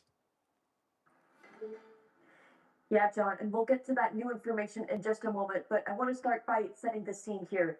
Now, just around afternoon, police were called to this house. We're on the south end of Park Avenue, closest to the riverfront. And when police came inside, they found 4 people who had been fatally shot. Now, they quickly identified the shooter as 52-year-old Ryan Willis McFarland. They found him on the riverfront near the pedestrian bridge over Bad Creek. Now, as police confronted him and started talking to him, he took his own life. Now, during the investigation, they did learn that there were 2 other victims further down the river. Now, police believe that this all started as a domestic dispute, and they say McFarland knew these victims. Now, we also learned the Muscatine Community Schools says 2 students and 2 employees were among the victims. Now, counseling services will be available at most of the schools starting tomorrow. Police Chief Anthony Keys says it's been a difficult day for the community. Today, I simply do not have the words. This act of evil and what it has done to our community. Please understand that during these trying times, our community is mourning the family and the friends of the McFarland family, the Whitlow family, and the Harris families. Chief Keys told me McFarland already had a criminal record. According to court records, he was convicted of child endangerment resulting in death in 2011. But this was a result of an incident at a daycare. He'd already lost his daycare license over a previous felony. Now, there's also been a lot of chatter on social media. I do believe he was a coward as well, because you didn't have to take all those other people with you. You want to go, exit the exit stage left. Everybody else they have nothing to do with that. Want to pray for every single one of the victims here that lost their lives in this Muscatine situation. And I want to pray that nothing ever happens like this again, because we're tired of seeing crap like this happen. And we pray for all of the family members that they stick together and they get to get to the bottom of what happened here, and get a real good understanding, because you're not going to be able to take him for justice because he's already gone, but at least to get an understanding so they get some sort of closure as to what it was about, and and at least what his mindset was. And hopefully they get some closure on their family members that they lost. We ask that today. Amen. And you guys, Lisa, don't worry about that. 55 days less. 55 days and less to go. We're not worried about that. Try to bang us with the 90-day crap. We already have 50 something days. You guys didn't even notice. We already banged out like 30 something days. We did like 30 something days already. You think that's going to have any problem with us? We've done at least 480 days here at YouTube. Do you think that 55 more days of the BS is bothering me? Ha ha ha ha ha. Check out this bizarre rapper style used by me. The B.I.G. You're not going to deter me. Like I always say, you guys, ain't nothing going to break my stride. Nobody's going to hold me down. Whoa, no. I got to keep on moving. And as long as he wakes me up every day, I laugh in the face of adversity. Let's go, you guys. Let's get on over to Oahu. Situation over here is not good at all. And they're looking for a situation that happened, 15 people that mobbed up on two kids. One is a 15-year-old. Be careful out there, you guys. I had a situation in Hawaii one time. But I'll tell you like this, it's not like a regular fight out there. They get busy. And those Hawaiians, they're not, let's say, small. This man that I was looking at one time, I swear to you, when I was in the airport, his kids were literally climbing him like he was a tree. Hawaiians are not exactly small. I'm talking about when you got them big like Tongans and you know what I'm saying? You remember the Tonga kid and all of those guys? I'm talking about those guys, the big ones. I'm talking about those big Hawaiians. You know what I'm talking about? This man had 8 kids just climbing all over his body, and he was just like doing whatever, eating whatever. His legs looked like they were planted into the floor. I'm at the airport in Hawaii, like, what? I've never seen nobody this big. And another thing, that's something that you rarely see. Maybe I'm wrong, but the families are very big. They don't have small families when they're Hawaiian. They have big families, bunch of kids. Yes, that's them Samoans. You know what I'm talking about. Hawaii got some scary straight chickens, huh? Oh, they do? Y'all ever been to Hawaii before? Trust me, it's an experience. Trust me, it is. Beautiful people, beautiful weather. Just don't go during the rain season and have a whole lot of chabo with you. Because when I went, y'all ready for this? When I went in 2005, no, yeah, 2000 and something like that, 2009. It was about it was about $10 for a Whopper back then. And milk was very expensive too. Milk and beef were very expensive. And guess what was cheap? Lobster, crab, and all of that. And it makes a lot of sense now that I think about it. It's hard. They don't have cows in Hawaii. So yeah, it's like a delicacy. So it costs more to fly it over. They got to fly all of that stuff over to Hawaii. You don't see like cows grazing and all that. You know what I'm saying? So it's a little more expensive over there, much more expensive. Milk is much more expensive. One other thing I remember is no matter how many times you say good morning or hello, they always say the same thing. Aloha. Went into the store to buy something. Aloha. Keep on moving forward, you guys. Let's go. It was $10 for a Whopper back then. I can imagine what it costs right now. Yes, my close shipmate is Samoan. He is huge, 6'6" and super built. Y'all know what I'm talking about? I bet they're cooking is fire. The food is delicious. All the seafood is delicious. Trust me.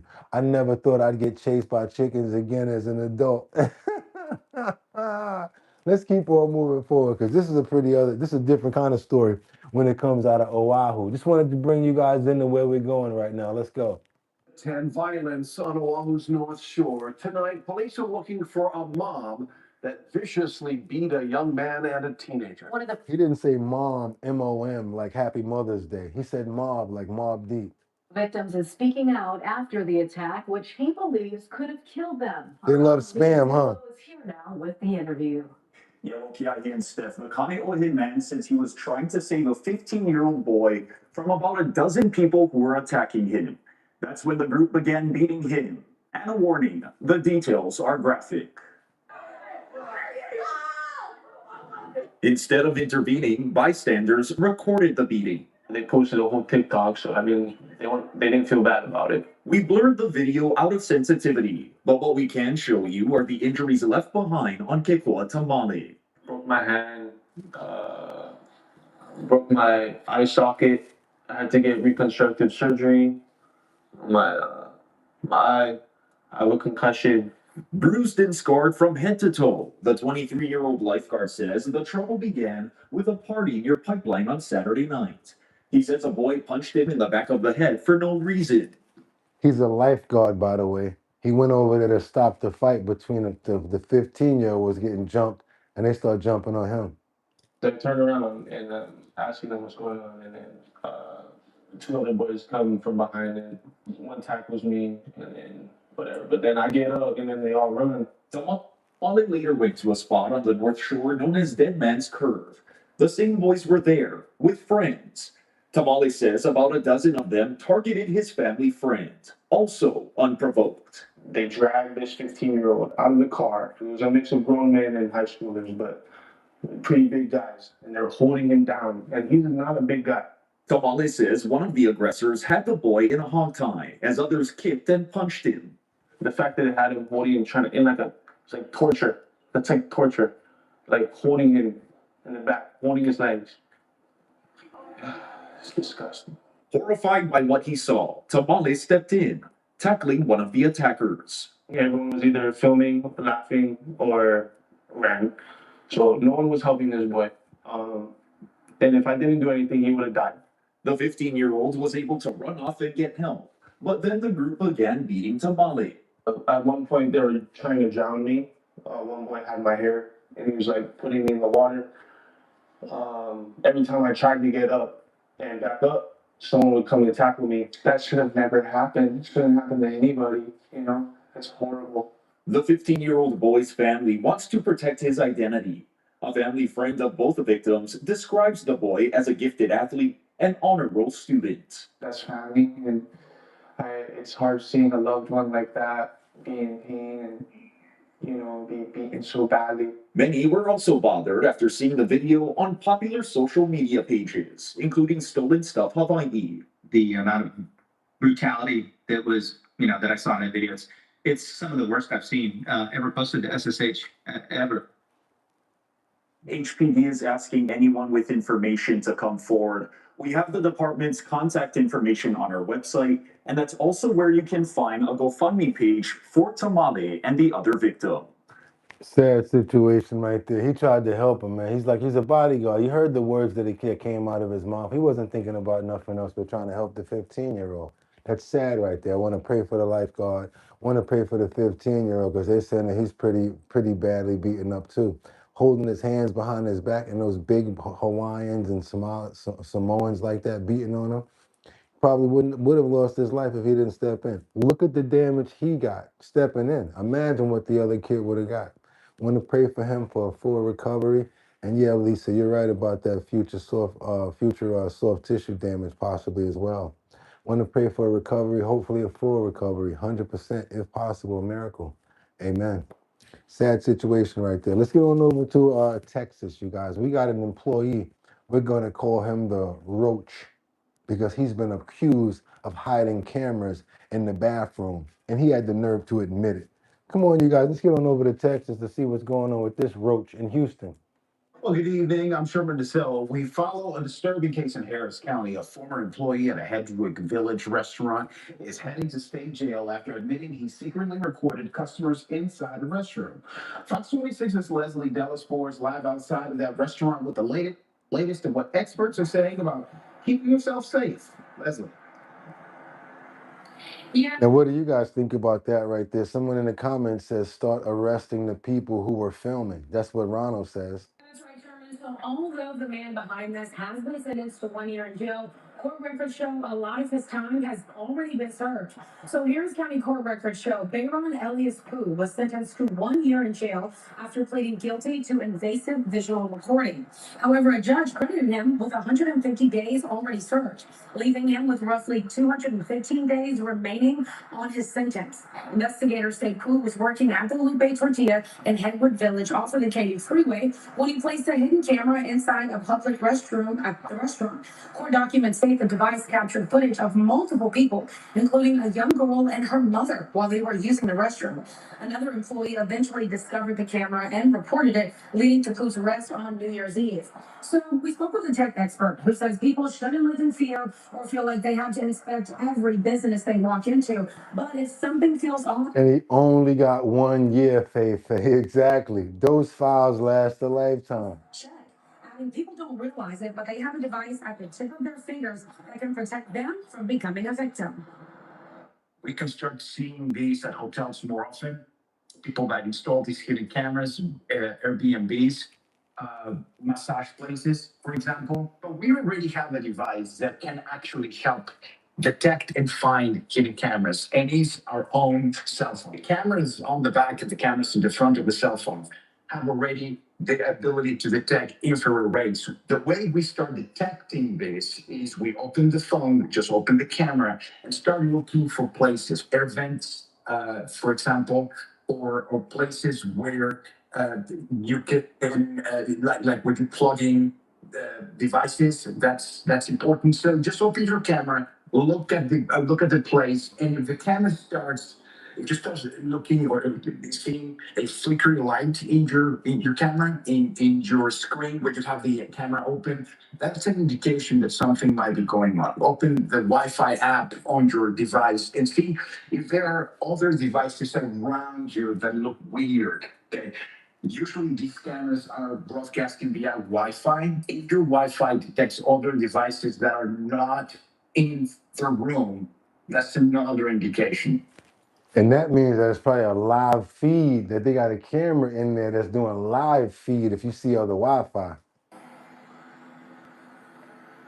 Now, if you want to read the full statement from Lupe Tortilla from when this incident initially happened, you can go to our website at fox26houston.com. Reporting in Headwood Village, Leslie Dallas Ford, Fox 26 News. Yes, you guys, turn your camera on. You see any black blinking lights or flashing lights anywhere, you're going to know that it's there. But of course, you know there's an app too. We're going to probably look that app up and see if we can get a UV detector app so that we can probably move it around the room like this and use it on our phone. I'm sure somebody was smart enough to make that. If they haven't, maybe we should all make it ourselves. Let's keep on moving forward, you guys. Double tap that screen and get those likes up, because guess what's coming up next? Is this the one? Oh yeah, we got it. Lefty's losing it. They're going to bring up a little bit of information right now about Kamala Harris's stepdaughter. I think that she's a model now, and I think that maybe that's a good thing. Maybe because of her mom or stepmother, because I don't really see no really good, nothing too much going on about her. But hey, she's a young girl, and maybe you guys see it. They're calling her today's it girl. I don't know. But Kamala Harris's stepdaughter, she looks a little bit nuts, but they're calling her the it girl. She's a model. Plus, there's a little bit of trouble back in paradise with Kamala Harris and her husband.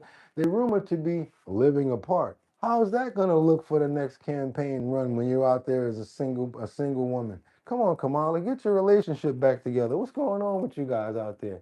Let's just save a couple of celebrations for me.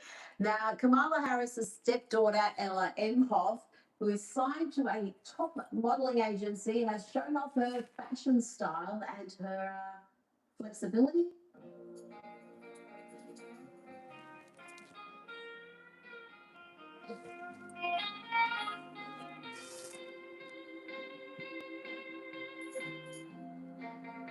Yes, Ella Emhoff is signed to one of the world's most prestigious modeling agencies, IMG, and has been described, Alex, as a fashion it girl and top model by the industry. Okay, GA Bunny. Yeah, I mean, that's absolutely ridiculous. We've lowered our standards when it comes to the definition of beauty. But, you know, I feel bad for him because have you heard the latest rumor that Doug is living in a separate house with Kamala? So there's trouble. They're saying Doug is living in a separate house now. Paradise, and I can see her trying to. I think she's secretly asking for help when she makes videos like this because she just wants people to contact her. Can I give you a wellness check? Can I give you a wellness check, Ella? Because that video is so odd.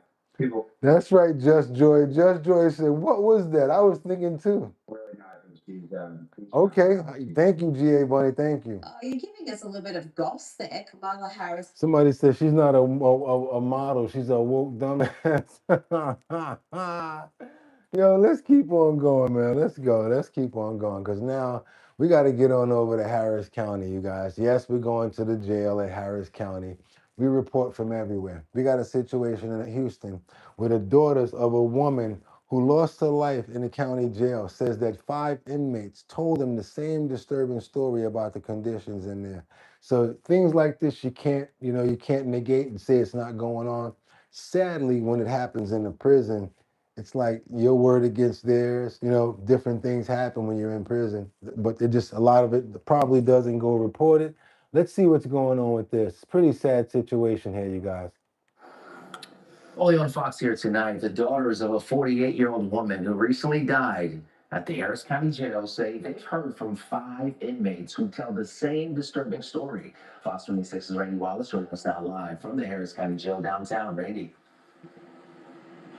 Yeah, Anthony. Now, the sheriff's office says Monica Lee Love was pronounced dead at 9:01 p.m. at St. Joseph Hospital. But 5 women in jail with Monica, who've given their names and SPIN numbers, say she died at the jail, and no one performed CPR. My mother is a really open, giving person. Monica Lee Love, mother of 7, has a nonviolent criminal history involving theft. She had been in the Harris County Jail for 24 days. She had no bond set due to a warrant out of Brazoria County. The moment she collapsed, my sister received a message and a call at the same time in regards to her collapsing. This past Saturday, her daughters say they got phone calls from 5 other inmates concerned about her.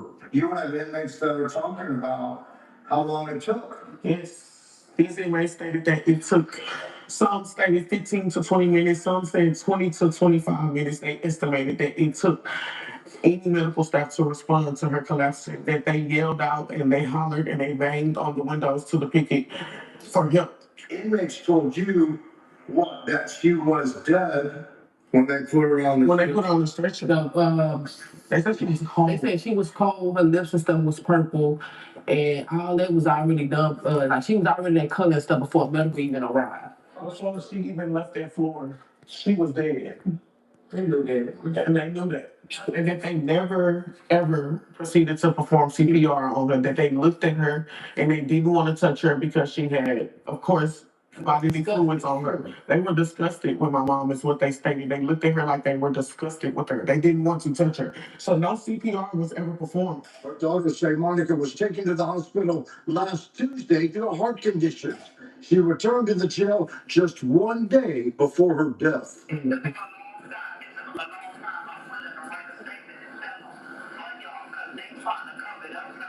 It's a good thing we had those inmates to speak for her, because all we would have had to know is a call saying she was dead.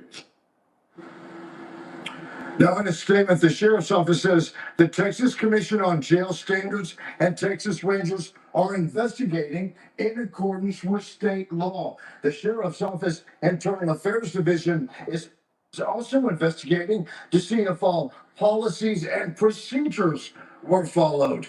Monica's cause of death is pending an autopsy. Reporting live from the jail, Randy Wallace, Fox 26 News. That's right, you guys. We try to cover everything and go everywhere, and we try to get those small stories out, more exposure, so people that haven't heard about them can get the exposure that they deserve. Want to pray for Monica. Definitely want to pray for her children, all of her family, and anyone else that's in that jail that's suffering right now, that's going through things, because hopefully they take this as a message and get their stuff together so no one else suffers in tragedies like this. Amen. Let's keep on moving forward, you guys. We got to get on over to California. Knows how to party. California, West Coast. Sad part about this, it's not a good story. Sorry, you guys. And it's a lot going on, but it just so happens to be a lot of a lot of craziness, and a lot of cuckoo for Cocoa Puffs people that are out here. And we got to put them on blast. I know you're saying, oh my God, there's just so much stuff. Yeah, because that's what's actually the truth of what's going on out here. We reported other things about the mayor and voting. We also had to get to other topics like this. We got a Modesto triple powing. That's right. And the suspect pleads not guilty. Can't even believe he could bring himself to say something like that after you guys see who he actually did this to. Let's go ahead and keep on moving forward. And again, if you have not already, only if you have not already, let's double tap that screen to get those likes up. Also, it gets more people over here. And if you have not subscribed to the channel, what are you waiting for? And it looks like we're getting close to that 300, I guess, you guys. So if we get that 300, you guys are going to be receiving what? That's right, 6 of these Our Bottom Line keychains, 6 of them, random 6 selected. And then also you're going to be receiving 6 of the Our Bottom Line decals. That's right, you guys. Stay positive. All you got to do is make it happen and send me an email at bridgethisllc@gmail.com. Bridgethisllc@gmail.com. If not, some people are going to be receiving the keychain and the decal because a lot of people don't send them out after a while. Thank you so much, Shannon, for showing so much love. And she just sent out 5 new memberships. Let's see who snatched them. Who's a new member? Who made it in? Who made it in? Let's keep on going. Let's go. We start tonight with the stabbing in Modesto that left a family dead, including a baby. Today, the suspect, 28-year-old Joaquin Escoto, faced a judge for the first time. I don't know why these crazy maniacs look like they're smiling or like they don't care, but I say if they look like they don't care, they deserve the chair. ABC 10's Gabriel Porras was there and joins us now live. And Gabriel, I know it was an emotional day in court. Yeah, Chris, an emotional day, and it was a packed courtroom. Family members told us they just had to be here today. This is all still so fresh, and many of them wept as the man accused of killing 3 generations of their family walked in. For the Nunez family, there are no words. To really explain the pain. Especially saying the person who police say caused it. Shackled at the waist, 28-year-old Joaquin Escoto faced a judge Monday for the first time since police say he killed 3 generations of Sofia Nunez's family. We don't understand why he did this to our family. Modesto police say on Thursday, Escoto stabbed 54-year-old Maria Silvia Nunez Villalobos, her 23-year-old daughter Fabiola Gonzalez Nunez, and Fabiola's 2-week-old son Mateo Gonzalez. The baby too. All 3 victims died. In court Monday, Escoto's public defender entered a not guilty plea on 3 counts of murder, child assault, child endangerment, and DUI. Very hard being here today, seeing the So you understand why I said if he act like he don't care, he deserves the bzzz. You guys understand? I'm not just throwing it out there randomly because he's smiling coming in there after doing that to a baby and 2 other people. person to murder our family, and I feel like it's just devastating. And the Department of Homeland Security says it should have never happened. In a statement Monday, the DHS said that Escoto was in the country illegally and had already been deported once before. We want justice. We want justice. Already in the country and was already deported once before. Justice for what he did to them. My sister was caring. My sister, she would always cook for us. Like, and we would ask her to cook for us. She was always there. My niece, she was always there for us. She was a happy person. He cut her wings. She had a whole life in front of her. She had goals. She had dreams. You know, and it's very hard. A hard time, and for this family, a loss of words. There's no words to really say how our family's feeling. We just hope that God. And do you see how he's smiling? Like he's just chilling. Look at that. Look at how he got his back how he got back is my question. Amen. Yeah, now you feel it, Scooter. Exactly. They talking too much. Go to the courtroom and let it happen. Yeah. We need to touch him. You guys get where I'm going with this. 2 weeks old. There you go, Mary Tanner. What does he deserve? He deserves it. I don't care what nobody say. Need to put him right in the chair, straight up and down. Call me what you want. God gives him what he deserves. The Immigrations and Customs Enforcement, or ICE, has placed a detainer for Escoto at the Stanislaus County Jail. The judge today set no bail in this case. Meanwhile, that family is now holding fundraisers and car washes, trying to recoup from this unexpected, unimaginable loss. Chris? my heart just breaks for that family. Gabriel, we thank you. You know, I know CNN didn't cover it, but we got to do it, Brandon. We got no choice. We got to make sure that we get stories out there. I guess they don't feel like it's big enough or don't deserve their platform or whatever. Well, guess what? We always use our platform to give stories bigger, wider audiences so many more people can see them. The chair would definitely be nice for him. But what I do want to do, first of all, I would love to pray for the families. I want to pray for each and every one of those people that lost their lives, their souls in this tragedy. I would love to pray for that baby that lost his life, because that's like the beginning of life, right? That's the most beautiful time in life, being a baby. And all you're supposed to do is be a baby and just grow, and everyone around you, it's their responsibility to raise you and take care of you. So guess what? He didn't even have the chance to grow up and even make age to even be able to take care of himself, which is sad. Want to pray for the grandmother who probably loved him so much, as well as his mother. All three people in this tragedy situation here. Doesn't matter the race, the religion. I do not care. No one deserves to die this way, and he deserves the maximum penalty. And we pray that he gets it, Father God. We pray for the baby, the soul be led into the heaven and the gates and the pearly gates of heaven. And we pray for the family as well, for strength and for love. Amen. And I ain't even going to tell you where the other one deserved to go. Just flame on. Go ahead, just send them on. Flame on. Let's get on over to South Carolina right now, because now we got this solicitor that discusses details on the SA, a new SA against a child, charges against a former CCU athlete. This is pretty crazy too. What was she about? 17, 16 years old?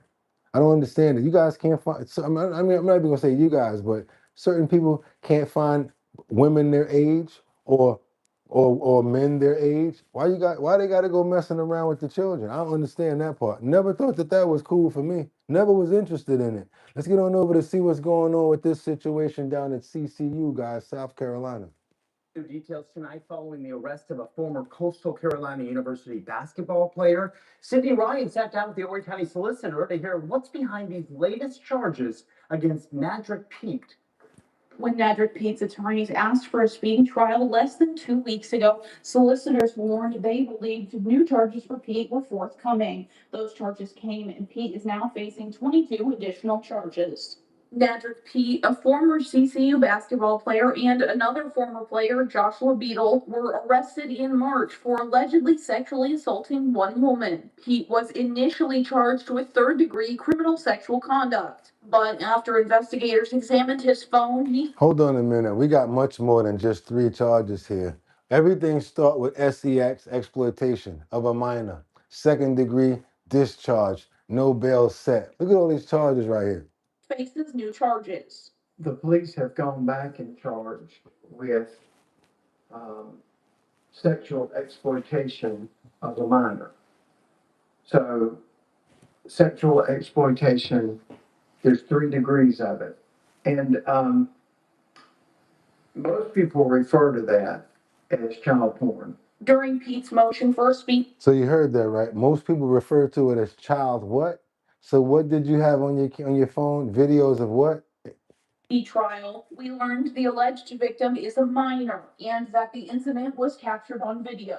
While the minor is over 16, meaning by the law neither man committed statutory rape, the minor is under 18, meaning state law considers the videos child sexual abuse material. Investigators say they found videos on Pete's phone that led them to charge Pete with 20 counts of sexual Brandon says, nope, I'm not buying it. What else we got? Winter Rising says South Carolina has a bad reputation as a state for not taking care of the females' sexual assault, domestic abuse. They get a slap on the wrist. Dummies ruin their lives. They play too much. He's trying to PIMP. So disgusting. We need clear laws. Winter Rising, you're right about that, because I know someone personally who was a victim of that, and they did nothing about it. That person left the state to get away from it. exploitation of a minor related to Pete allegedly filming the incident and distributing the videos. The allegations are he was live streaming some of them and sending clips and videos at other times. So he was live streaming while he was doing this? You believe this? It's a whole series of conduct. At the speedy trial hearing on May 21st, Pete's defense attorneys, who did not respond to my request for comment today, claimed the alleged victim lied to Pete about her age. Richardson tells me today, even if that's the case, which he says he's seen no evidence of, the exploitation charges will still stand. She could have fake ID. It's a statutory prohibitor. You cannot, the bottom line is you cannot produce child pornography regardless of what the juvenile tells you. The strongest charge Pete is facing in first-degree sexual exploitation of a minor is punishable by a 3 to 20-year prison sentence. Those new charges will be added to Pete's trial, currently set for mid-September. He gonna probably run concurrent with the other charges. He gonna see some time for that. But you know what? It's good that, because what somebody said in the comments is true. South Carolina has been known for a slap on the wrist when it comes down to stuff like that. Also, and I heard a lot of the family situations that's pretty crazy. That's right, you guys. The INC word, ES, yeah, that's what I'm talking about. Family members, exactly. That's big known down there. You know what I'm talking about. Nothing about these demonic individuals surprises me any longer. 3 to 20 years. I think he should get the higher end when it comes down to that sound, man, BK. What else you guys got for me? I should also be defining the image of a child, R word or actual abuse, referring to it as pornography relates to closely to adult. I think you're right, all right. Brown-eyed girl. Drop the mic on that one. You're right. I can't even say it all, but you're right about that. What else we got? We got some crazy cases in South Carolina. I know, Winter. I know, because that's where my family come from, and I heard about it from them. Yeah, heard about it from them. What be going on down there? My friend told me that he was talking to somebody that married their cousin or something like that, and I can't even believe no craziness like that. Let's keep on moving forward, you guys. They got another man that was pow in Oak Park. The police say the police were patting someone down. They discovered the pow, and then instead of him saying, "Okay, take it off me, I'll take the charge," nope. He wants to wrestle with the cop. They start scuffling, and the next thing you know, he loses his life. Let's go. Police officer is on administrative leave right now after a deadly shooting at a gas station near Harrison in Austin. Police say a man struggled with an officer after a gun was discovered during a pat-down. WGS Patrick Elwood reports. It's Illinois, you guys. Illinois. The incident in question happened Sunday night about 9:30 at this gas station in Oak Park at Harrison and Austin Boulevard. The aftermath is captured on Citizen app. You can see the police yellow tape surrounding the scene. According to Oak Park police, an officer shot and killed a man after a traffic stop. Police would not say just exactly what the initial stop of that man driving a black SUV was about. As the officer asked him to step out of the vehicle, he did a pat-down and discovered a gun on the man. The two began fighting, and the driver wrangled that gun back from the officer. The Oak Park police officer then drew his weapon and fired. That man was taken to Loyola Hospital, where he died a short time later. You know, when you pull people over, you don't know if they mental state or nothing, so you don't know if that person just had a problem with his family, his wife, his children. The man who was shot and killed is identified as 38-year-old Christian Wallace of Chicago. Oak Park police say the gun he had its serial number scratched off of it. The gentleman behind the counter here says all security video has been turned over to police. Illinois State Police is leading the investigation. And we're going to keep on keeping you up on what's going on with that story right there. And Liberty says, we watch all news stations. We respect all political parties in here. Welcome to the hottest news live around. Interactive news, civil debate, and good times on Our Bottom Line. I'm your host. Those are our co-hosts, and we do this every single day. Are you a member of the Our Bottom Line Discord? Because if you aren't, you're missing a lot. We got a big family over there, you guys. We do a lot, post up a lot of different information, keep each other up to date, even when we're not doing this. Same thing you see going on in that chat right there, continued going over in the Discord, along with contact, back and forth messages, updates, all sorts of things. Even images of the Our Bottom Line decal and the keychains that we give away. Normally, I ask you guys, once you receive your merch, send us a photo so that we can put it up in the Discord so that we can see your keychains. Or some people do something real cool, which I really like. They put it on the dog collars. I really love to see that because it shows that they have family members and it looks cool on a dog collar as well. So if you want yours, or you guys are like 83 more likes away, and that's it. We got 12 pieces coming out, 6 and 6. Or if you want to be adventurous, you can just go buy one for like $6.99 right there and support the show the way everybody else does. Really appreciate you guys. Let's go. Anybody know anything about the Rick Chow case? Rick Chow. You guys know anything about that? Rick Chow? There was a situation where it was kind of like hurry up and buy. That's what it reminds me of, especially when you hear the breakdowns of it. Pretty sad story, you guys. Let's get on into this other story from South Carolina. Let's see what's going on with the Rick Chow case because he's been found not guilty after his trial. Jury unanimously find the defendant, Chike Rick Chow, as to the charge of murder, not guilty. I don't care what that jury said. There is no justification for that. It should never happen again. And it is not open season on black people for anybody to feel like they should be able to do it because the jury found him not guilty. Tonight, the verdict is in. After deliberating for nearly 8 hours, a jury has found Rick Chow not guilty of murder in the death of 14-year-old Cyrus Carmack Belton. And you just heard there from attorney Todd Rutherford, who is representing the Carmack Belton family. That jury finding Chow not guilty of murder in that shooting death. The verdict again coming nearly 8 hours after deliberations. News 19's Kiki Gutschew is in studio tonight with more details. Kiki. The jury was struggling with this case. They asked to hear definitions of malice and murder again, sent multiple notes to the judge, and at one point, some jurors indicated they were ready to go home. But Judge Heath Taylor I kind of feel like that might be able to get him an appeal because I feel like they was rushed into this possibly. kept them deliberating, saying the attention surrounding this case made him reluctant to stop the process once it had started. Then, just before 8:40. Well, not appeal because it's over now. So yeah, it's too late. Yeah.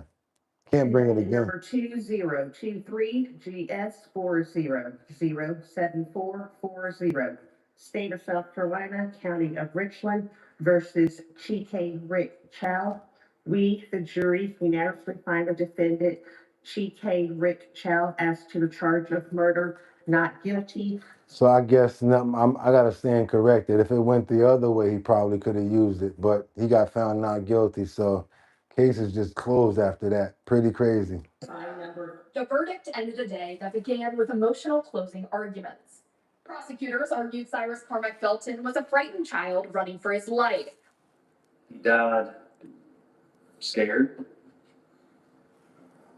He died For $1, a bottle of water. That's why it reminds me of that hurry up and buy thing. bleeding to death. Rick Chow's face being the last one he saw. He died surrounded by strangers. The defense told jurors the state was ignoring what attorney Sean Kent called the rest of the story. He argued this case was not about a Audrey. water, but about a father trying to protect his son. They made you think the great Rick Chow, this evil human being over here, killed the man over $1. And that is disgusting. That is awful. That is abhorrent. That's not what happened. After the verdict, family attorney Todd Rutherford said the family was devastated. There was no way that a child who did nothing wrong, who was shot in his back, how that jury can justify that verdict. I've been practicing law for almost 30 years. I've never seen anything like this. Meanwhile, defense attorney Jack Swerling said the jury reached the correct decision.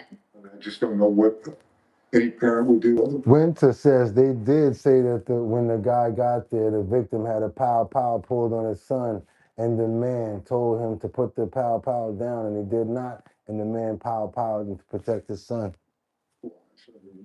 Nobody wants to take anybody's life. You gotta protect your children. You gotta protect yourself. You gotta protect your wife.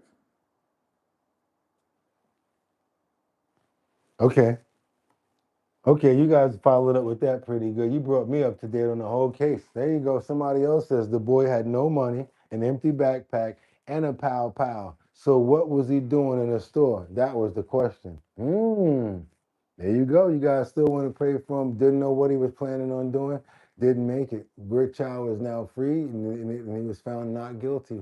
Still want to pray for the family, everybody affected by this.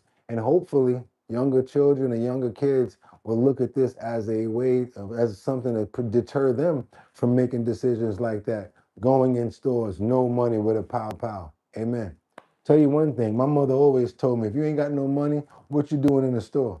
Exactly. Let's keep on moving forward, you guys. We got to get on over to Rio de Janeiro. We got a situation over here. Whoa. How many people remember last week the beautiful grandmother who drove into the city from Long Island? She was going to do a cleanup. She's a cleaning person. She walked out of her car and immediately fell down to a manhole and lost her life. And you guys remember that? Once she got to the in the bottom of the manhole, the smoke, the toxins, and everything that was going on over down there basically overtook her. She had broken her spleen actually while she fell down there, and she actually lost her life minutes later. You guys remember that story? Okay, well, we're going over to Rio de Janeiro, and we got a horrifying moment where a woman plummeted into a manhole after a fatal incident in Rio de Janeiro, resembling of the one that we showed you earlier. Let's get on over here and double tap that screen, you guys. I want you guys to see this. Let me open up the screen first. Please pay attention to the woman that is walking in the street right now, coming on over to the sidewalk. Please pay attention. I don't know why those cones are over there, but they should be in another place. Another thing, you guys, please pay attention when you're walking on the streets. Please make sure that you're not so into your phone that you're not paying attention. Because if you really look, it's not really paying attention as she's crossing the street. Pay attention, please. And this is going to happen in like 5, 4, 3, 2, 1. So look, check this out.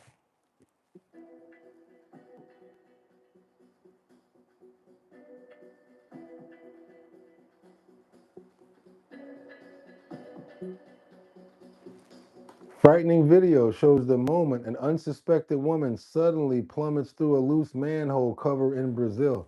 Not only did she hurt her leg, she hurt her back going down, hurt the back of her head possibly, arms, front of her face from hitting that with all of that force going down like that. Don't even walk on manholes anymore, period. Let's not. I was thinking about probably having a whole bunch of people running around checking manholes just to make sure that they secure at this point.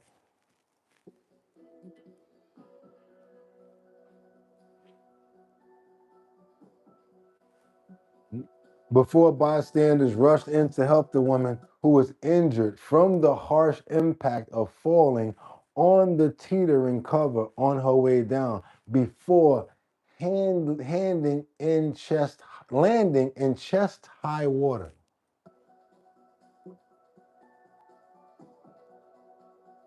Also hit her face when she went down into that manhole cover too. You notice that?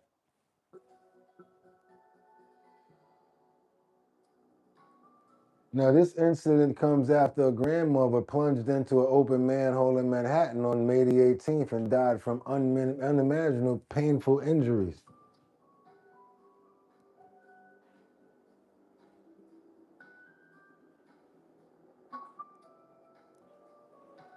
Donica Gogic of Briarcliff Manor, New York, suffered burns that included inhalation, thermal injuries, along with blunt force trauma to her torso, all of which caused her death, the city's medical examiner found.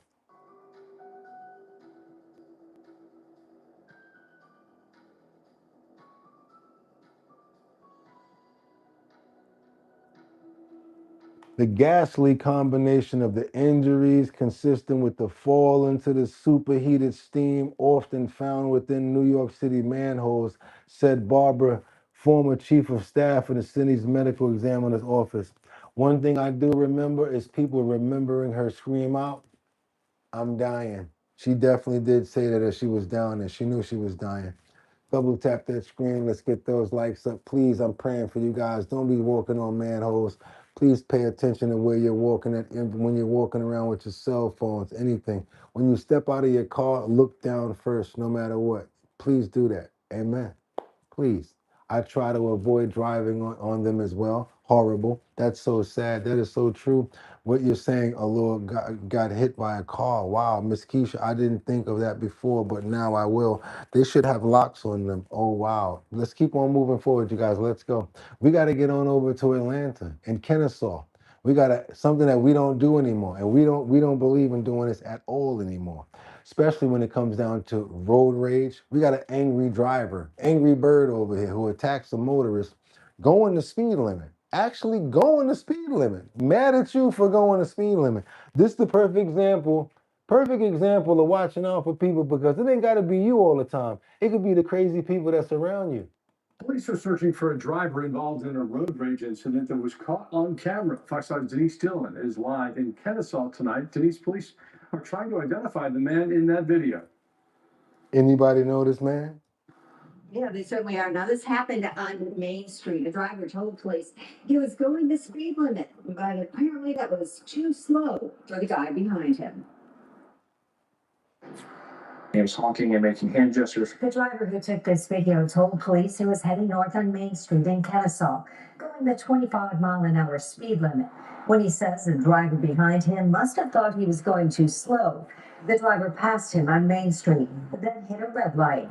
The driver got out, stomped back to the car he had just passed, and the shouting began. Screaming at him and began hitting his driver door multiple times, causing damage. During all the yelling, the drivers did not exchange names, and police were not able to get a tag number for the man in the Ford Edge. According to the victim, in the middle of this altercation, before he started filming, the driver that we're trying to identify walked to the back. Have a good day, Luigi. Rolled his license plate upward where it blocked Jack says, I know that man. His name is Idiot. the letters and numbers. So Kennesaw police released this video of the man who appears to be in his 40s or 50s wearing a Detroit Tigers hat, hoping someone can help investigators figure out who he is. Oh, that's the problem. He's a Tigers fan. I'm just kidding, you guys. I don't follow sports at all. I just had to say it. I don't know anything about sports. I'm sorry. So they can chat with him. His side of the story, and then really just address the fact that this is a situation that could have been avoided. This all happened in front of Brianna Irwin's coffee shop, the local dough. It's terrifying that someone could get that raged up and like that worked up and get out of his car. Police say typically they don't see a lot of road rage in Kennesaw, but sometimes it only takes one small incident to escalate. Yeah, you guys are asking this. Let me freestyle this for you.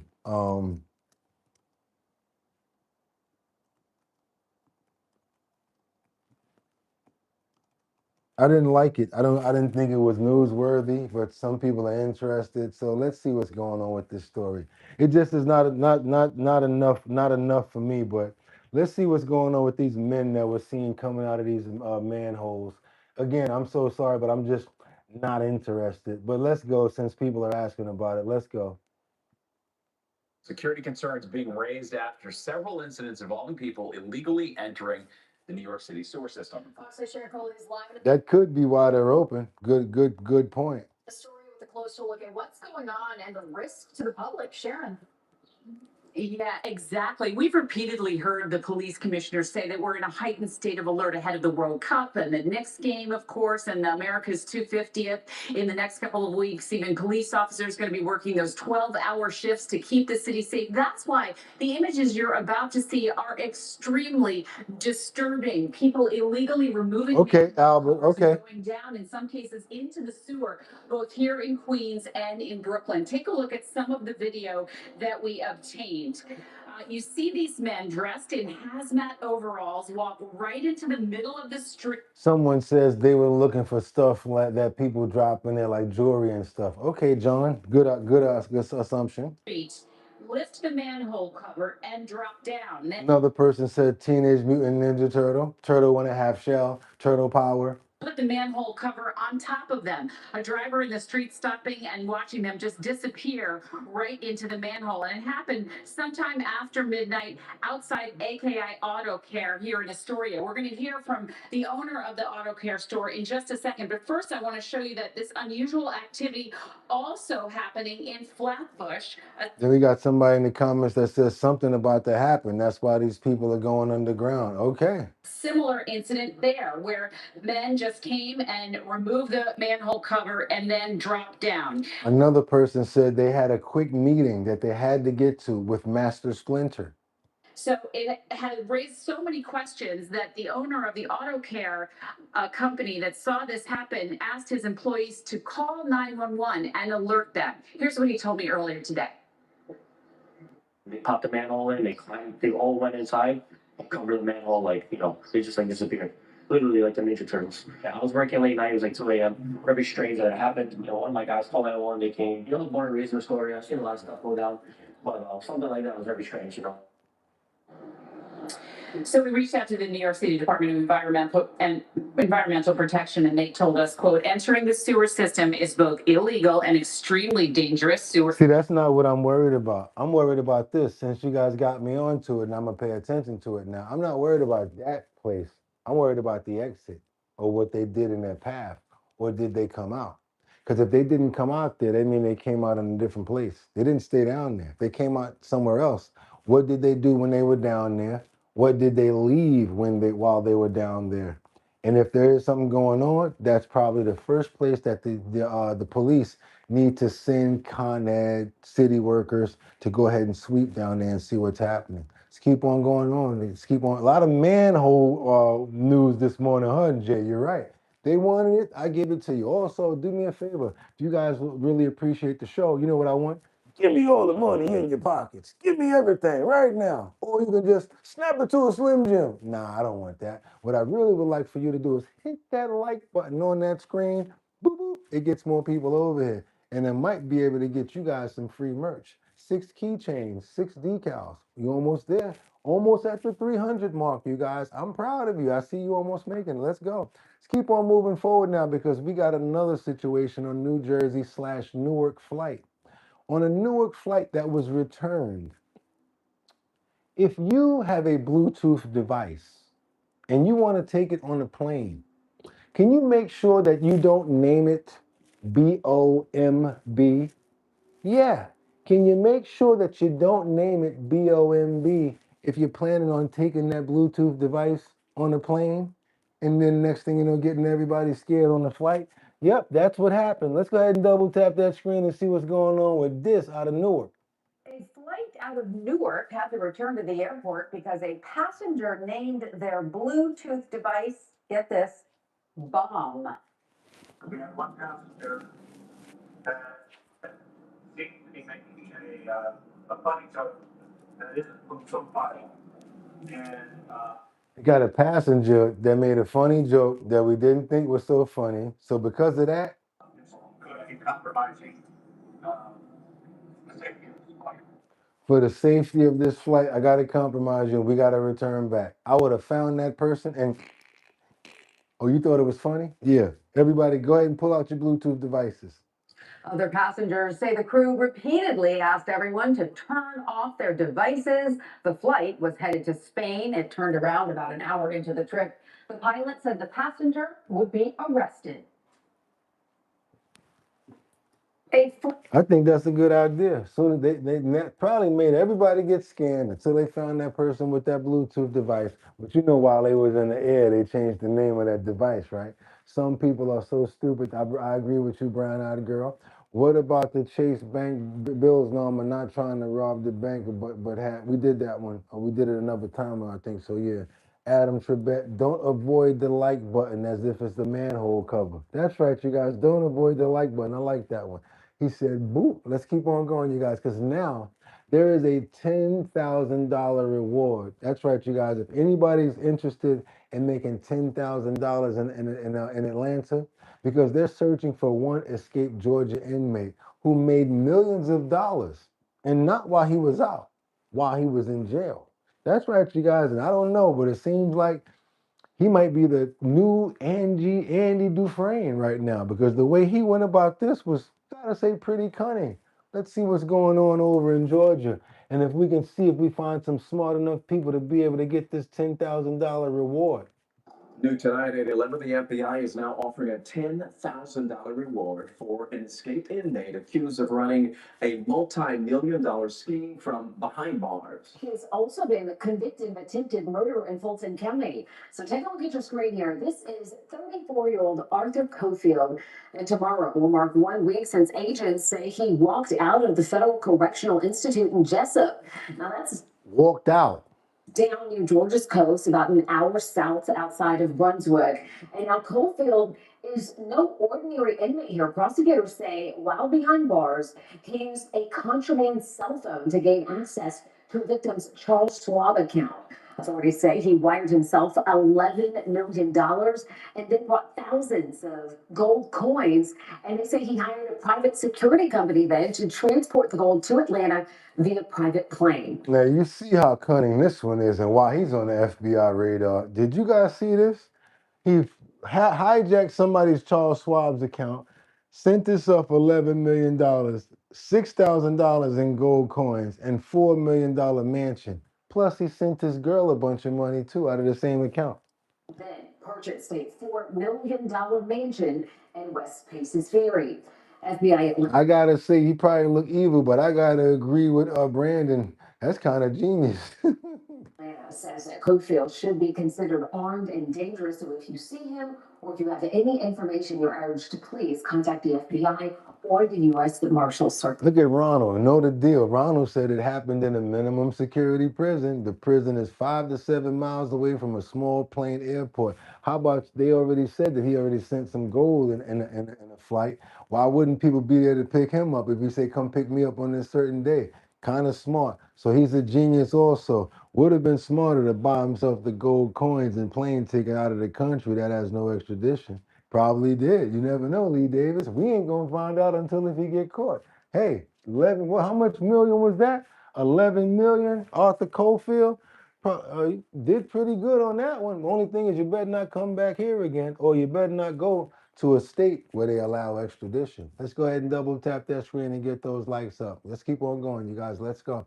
Get busy living pretty, getting okay. What else you got? Andy Dufresne. There you go. Get busy living or get busy dying. I like that, Andy Dufresne.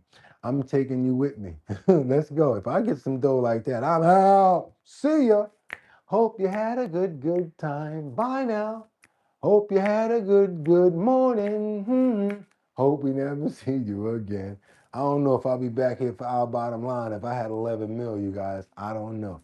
Keep on going though, because I don't have 11 mil, so I got to keep on working. That's right. I got to keep on working.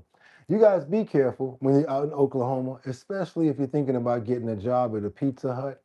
Because I gotta say, they say that retail is a hell of a hard job. What do you guys think about working in the restaurant industry, dealing with hungry people? What do you think about that? I've seen some of the worst attitudes at the Popeyes, especially when them people can't get them Popeyes chicken sandwiches. What? Come from back there then, bitch. You think I won't? Hell with that. You better get me my pop. I'm talking about what? They do not play when it comes down to that fried chicken. I'm telling you guys, we got a situation with pizza. This ain't just pizza. I mean, just chicken now. Can't just alienate pizza or chicken on this one. We got a situation with pizza because this Pizza Hut employee got the brakes beat off of them for making the wrong order for one Jawaka Tima. Jawaka Tima was not playing. She came in there and said, you mean to tell me you messed my order up? Hit him with the 2-piece and the biscuit, and then said, my husband is coming up here to get the rest of you. That's right, you guys. Be careful working in Pizza Huts in Oklahoma. At a Metro Pizza Hut gets someone's order wrong, ends up being curb stomped, punched. Talking about it's your way or the highway. We serve it your way. Y'all heard that? And called slurs. It's hard to hear. The couple alleged to have done the attack still on the run tonight. Neighbors we spoke with say they were shocked. May 18th at this Pizza Hut off Southeast 44th and Sunny Lane. Court documents say a worker accidentally gives some of Jessica Ellis's food to the car in front of her, so she went inside. She's alleged to have yelled profanities and demanded, quote, fix the blank up. The worker tried refunding her. She wasn't having it, allegedly spitting in his face, saying that her man would be handling this. She left. The worker called police. Literally spit in the man's face. He tried to give her the money back. Her man gonna be handling this. and in walked Cortez Davis, allegedly forcing open the door, punching the worker in the face, curb stomping him 3 times, kicking him in the head. After he was done, Davis left. Police got Ellis on the phone after. They say she admitted to much of what happened, but documents say she was mainly focused on getting her refund, $22.49. Documents say Ellis called 911 additional times about the refund, even asking an officer to bring the money to her. Oh, And curb stomping him. okay. And it was because they gave her order to the person in front of them. What's your reaction to something like that? Well, maybe she was hungry. They literally curb stomped this dude and then had the nerve to tell the cops, bring me my change.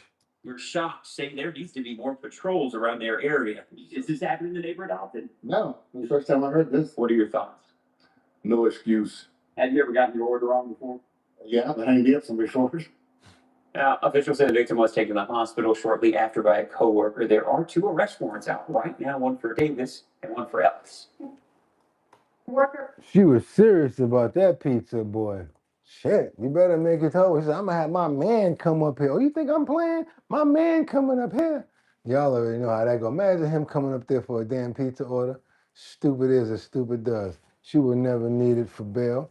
You're not you when you're hungry. It's a Snickers commercial. I like that. Stop the food shortage. Support your local farmers. Let's get these 50 likes up so you guys can get some merch. You only need 50 more in order to get some merch up in this building. If you guys can get 50 more likes, it looks like you guys are going to be receiving 6 keychains and 6 decals. How many of you guys use washing detergent? Tide, there's Gain, there is, I'm not going to try to catch you out there because we talked about this before, but the problem is we didn't come up with the solution. So we've got Tide, we've got Gain, we've got Era, we've got, what is it? There's so many different washing detergents out there. Help me out with this, guys. Let me ask you a question. Thank you so much, Flying Guillotine. You rock too. Let me ask you guys, let's come up with any names, and I'm not trying to set you up. I just need some names. We got Downy. That's a softener, but okay. We've got Ajax. What's some more names? I get hungry, but I don't lose my safety. Cheer. Remember Cheer? I remember Cheer. And he's not talking about the making a way in the world today takes everything you got. Not that Cheer. He's talking about that. Most are owned by Procter and Gamble. I buy whatever's on sale. She's calling 911 like it's Uber Eats customer service. Purex. I make my own biodegradable gray powered system laundry detergent. Lee Davis, I love that idea. Arm & Hammer is Whisk. I haven't heard that in tons of years. Whisk, oh my God. Let's run with Lee Davis. Lee Davis, I like your idea. To make your own biodegradable, how would you possibly go about doing something like that? Would you save a lot of money? Would you save thousands of dollars if you made your own washing detergents? Do you think that your detergent has to smell a certain way to actually work? Question. Let's ask you that real quick. Does it have to smell in order for you to think it's clean? Or is that what they told us? Or should it smell like nothing in order to know it's clean? That's one of the quick questions, you guys. Think about it. What is that smell that they're putting in there? Since we heard and we learned about what? Fragrance. Be careful, you guys. What we're used to, remember the brain training thing that we did yesterday? What we're used to, it's not always the right thing. Let's go. XXRS7SQ. Let's get it. There you go. We going with yours. We going with XX, and you just came in. You just got a glove, but you're saying the right stuff that we want to hear. Let's do it, you guys. Stop buying laundry detergent. This right here will last you over a year if you make it yourself. And if you guys are interested in making your own laundry detergents and not worrying about what everybody says and saving thousands of dollars a year, come on, let's do it, because you know it's time. You know we don't just do it one way, we do it many ways. What are we talking about? The health and wellness section. Shun. That's right, you guys. the health and wellness section, coming up to you guys right now. That's right, you guys. I'm about to show you guys how to stop buying laundry detergent because you don't know what's in it. It's got all that fragrance crap in it. And we're going to learn how to make our own laundry detergents that can last us an entire year and save thousands. Anybody interested? Thousands. I'm talking about thousands of dollars. And you guys are on it. There you go. G Bunny, GA Bunny, I see you. Let's do it right now. Stop buying laundry detergent. This $0 recipe, can't say $0. I'm going to say about, let's say $200 for the whole year probably, but still a great value. Come on, you guys, let's do it. It's the health and wellness section. We're about to stop buying laundry detergent, and this is a zero recipe that lasts you a whole year. This comes from Sydney, Sidney, like the name Sydney Explains. Sydney Explains. After it's over, we subscribe and we hit the all button. But right about now, I want to learn how to make my own detergent. I'm tired of buying that crap and losing all of that money when I can make my own. What? Let's get into it. Of blue water. To you, it's a bottle of Tide. To the chemical industry, it's a 900% markup on a single mineral that costs 10 cents. And here's what's wild. The active ingredient in this bottle is sitting on the bottom shelf of your local Walmart right now in a yellow box for $4.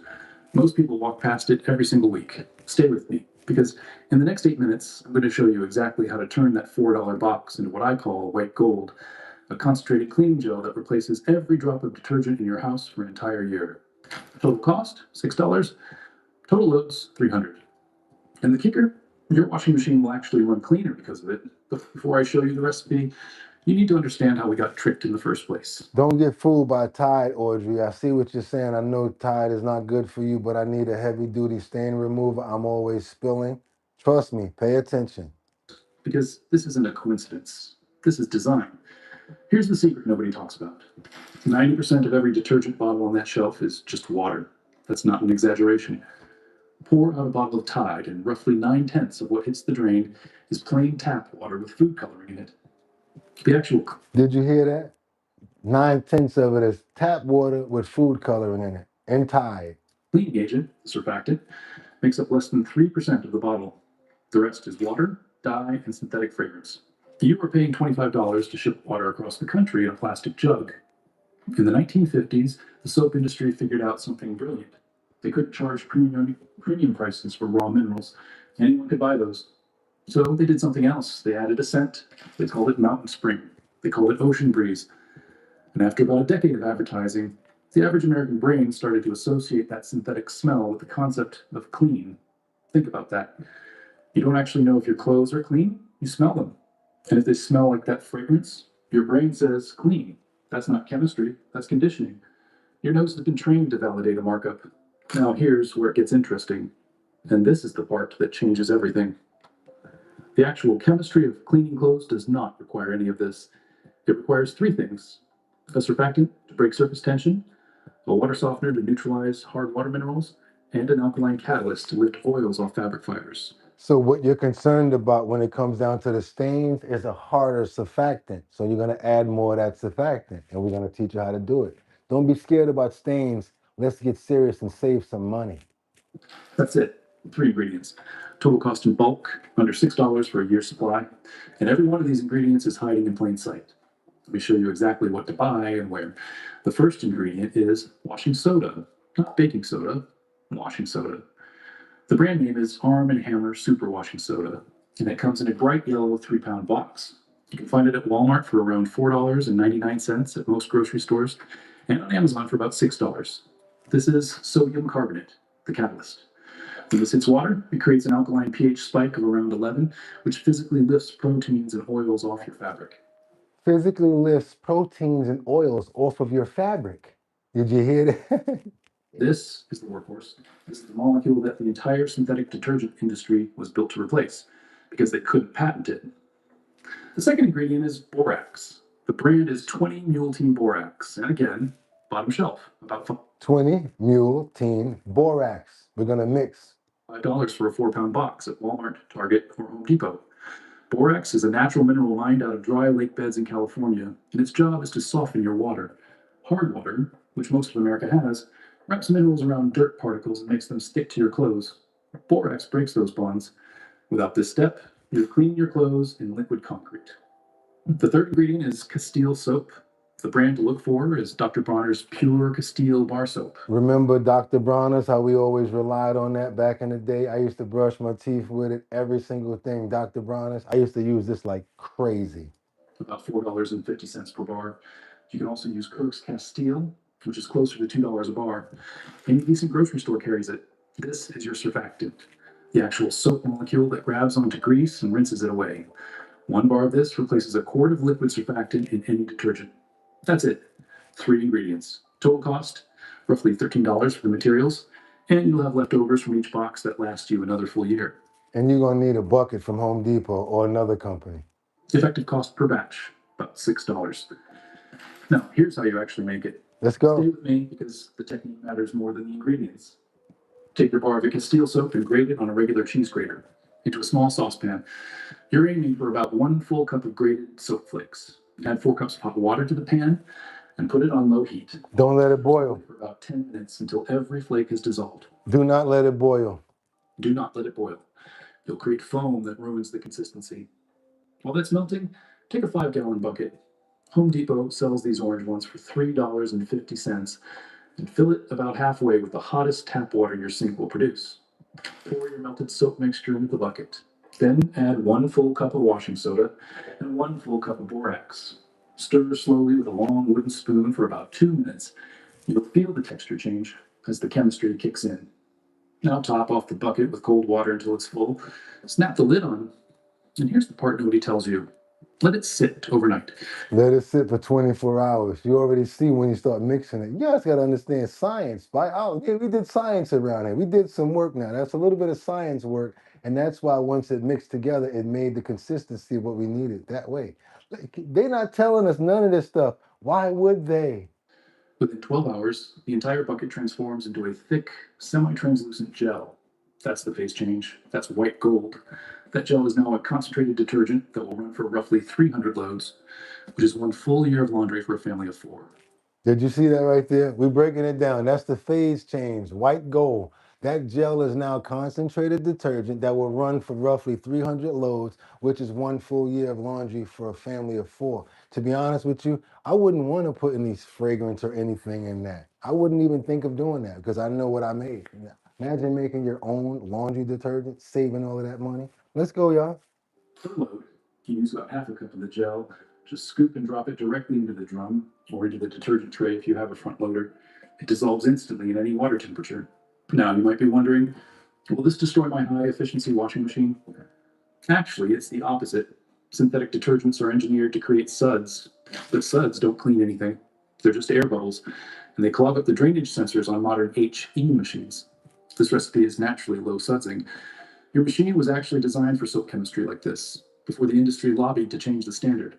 And one more thing, because there are no synthetic dyes, no optical brighteners, and no fragrance chemicals, this is the only laundry product that won't trigger eczema, baby skin reactions, or the migraines that some people get from scented detergents. If you've ever had a kid break out in a rash from free and clear detergent, this is why. Free and clear still has surfactants. This recipe doesn't need them. So let's recap what you just learned. The $60 billion laundry industry sells you a plastic bottle that's 90% water and 10% ingredients you can buy for $6. 3 minerals, washing soda, borax, and Castile soap replace every premium detergent on that shelf. A 5-gallon bucket lasts a family of 4 for an entire year, and your clothes come out cleaner, not dirtier.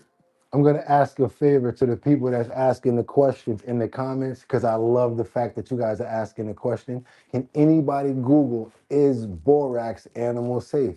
We want to know. I saw what you wanted to write. I want to know too. Is borax animal safe? It must be if it's kid safe, but let's find out. Let's see if anybody in the comments ask your AI real quick, look it up, see if borax is animal safe. Let's keep going. You now know exactly what a $60 billion industry is counting on you not knowing. The next time you walk past that shelf at Walmart, you'll see it differently. You'll see the markup. You'll see the water. You'll see the trick. If this saved you money, hit the like button. It tells the algorithm to show this video. So yeah, I like this. This is my favorite part right here. Right here. Borax and Castile soap Replace every premium detergent on that shelf. A 5-gallon bucket lasts a family of 4 for an entire year, and your clothes come out cleaner, not dirtier.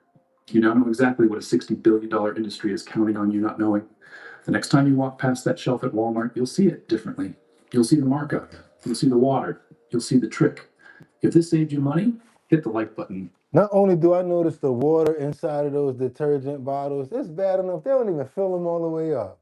They don't even fill them all the way up. For real, they don't. They don't even fill them all the way up. How many times, oh, borax is a huge poison. It is not animal safe. Its ingredients or soak through their skin or pores. Just Googled it. Okay. We make this in part of our boycott against corruption. Yep, it's one big woke scab for. Okay, what else you got? Gotcha, Winter. Okay, but it's good for clothes. Okay, it's animal. It is animal safe. Is animal safe. I think you can tap a 5-gallon bucket so you'll have a spout on the bottom. Yeah, you definitely can. But I'm pretty sure that any type of detergent is gonna be dangerous to animals. So there's that. Yeah, toxic to animals. Okay, get rid of. No, I want to just keep on going and doing what we're doing over here. And I had to make sure that we had this up here. Can you guys hear me? I don't know how that happened because I was supposed to have it on my jacket, but I guess something happened where you guys still heard me. So you guys can still hear me, I'm sure. You got to be able to still hear me. Get a pump bucket, get a pump of a bucket. Did I miss adding water to fill it? Yes, there was a certain area. Thank you so much, Kelly. I appreciate that. Because guess what we're about to do? Why I be taking my jacket off? They like, yeah, if we see you took your jacket off and we hear you, you know what that means, right? I don't take my jacket off for nothing. I take my jacket off when it's time for us to work out. They're like, oh, we thought that. No, it's not the health and wellness section. We're not done yet.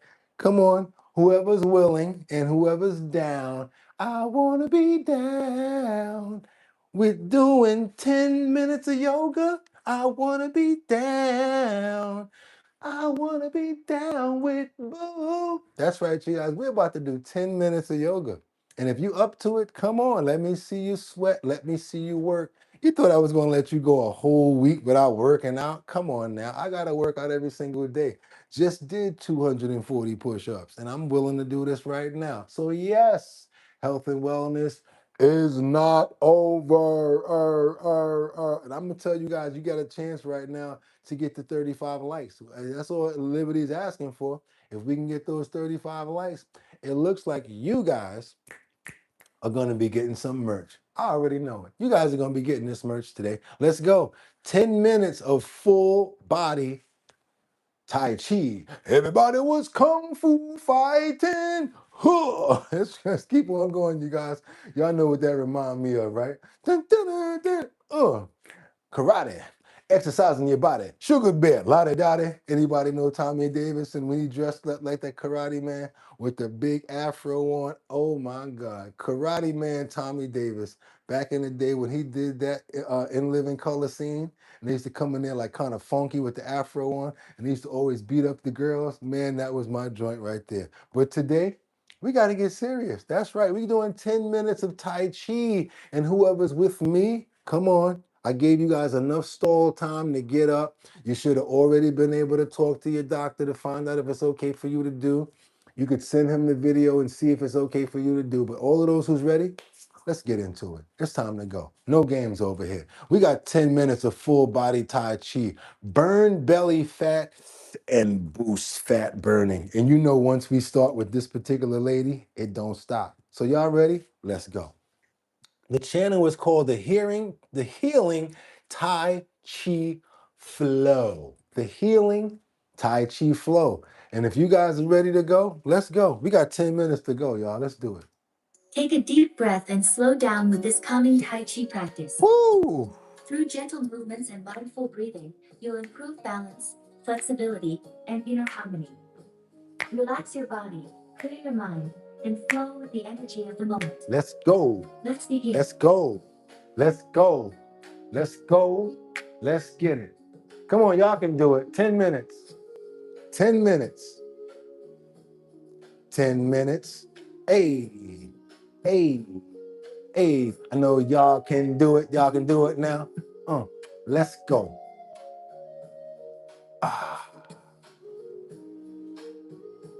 That's right. Flex it and get it. Break it down, you guys. Come on. You're going to feel so much better after it's over. And thank you for the love. Let's go. It's time. I see you, Just Joy. We doing it together. Yep.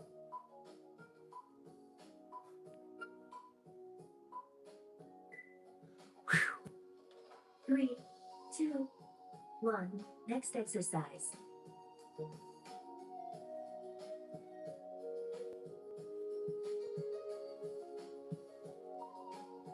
If you hear something crack, that's a good thing. If you hear something crack, that's a good thing. Okay, that one, you can just watch us. I think you got a fitness instructor, Boogotti. No, I don't. I'm just good at doing this. I work out every day. Woot, woot.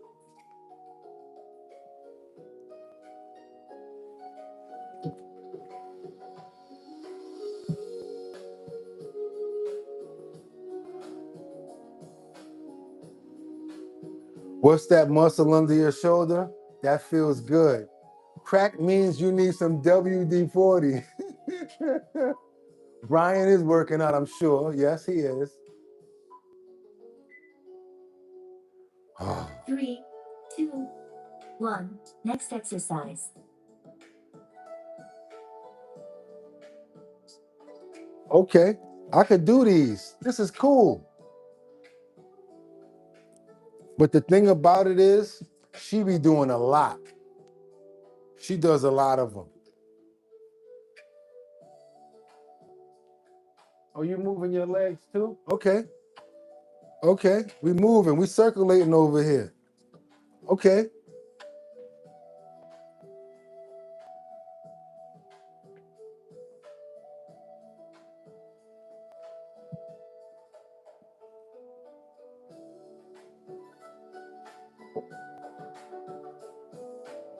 Okay.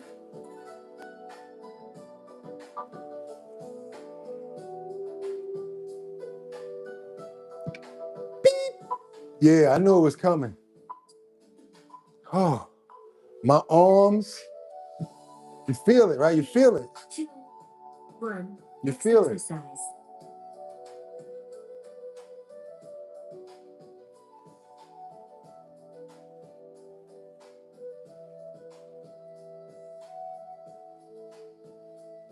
This is called the protester. You can have a sign in either hand. You protesting. This is called the protester. We want our rights. We want our rights. This is the protester. In my arms right now, I know you guys are like, whoa, you feel it, right? This is the protester. You can have a sign in either hand.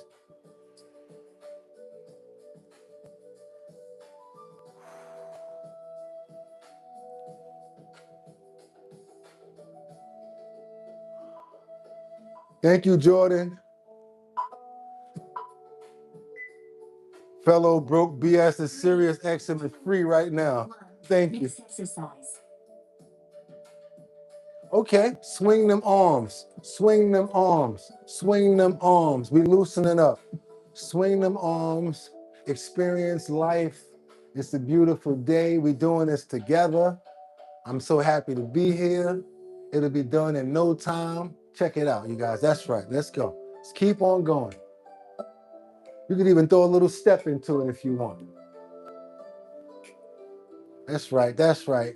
Swing those arms. Tell that author and writers to get away from you. That's right. My grandmother used to say, author got me and writers won't let me go. Well, oh yeah, Grandma, we fighting arthritis right now. We fighting it.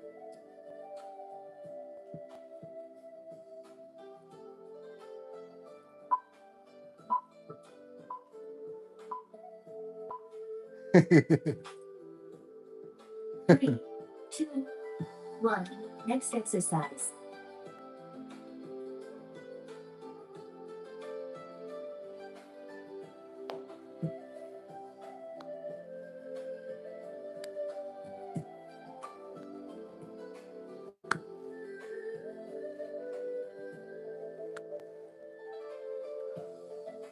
Okay, clap, swing. That's right, you guys. We clapping and we swinging. Get those legs up. That's right, get those legs up. If you feel it in your back, you feel it by that sciatic nerve. We need to move, you guys. We got to move it. What I learned from an old person, they said, only way I stayed alive, Boogotti, is because you got to use it and move it before you lose it. See you later, Shawnee. Shawnee ain't trying to work out this morning. I'm going to catch you another day, Shawnee.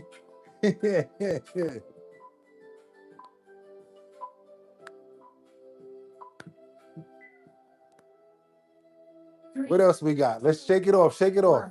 Next exercise. Whew. Okay, not so bad. Not so bad. Not so bad. I like this one. I'm going to get that back to crack a little bit. There you go, Liberty. There you go, Liberty. Nothing's free anymore. Exert our bottom line. There you go. 23 more likes. Y'all got them. Y'all got those keychains. 23 more likes and you get free keychains. That's all you need. 23 more.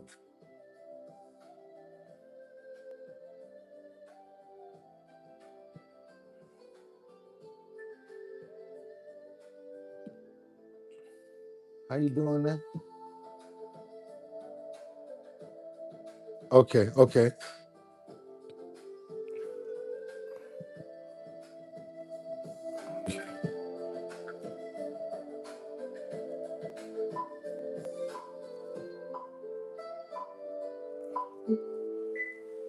Okay, we don't got that much more, y'all. We almost done.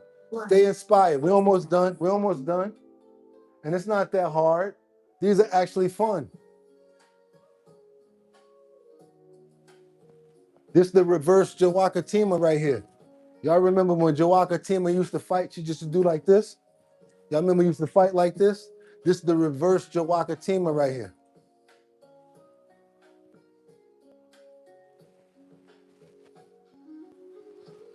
Y'all remember girls used to fight like that back in the day? The swinging thunder fist. I know we can do it. Come on, I know we can do it. 20 seconds left.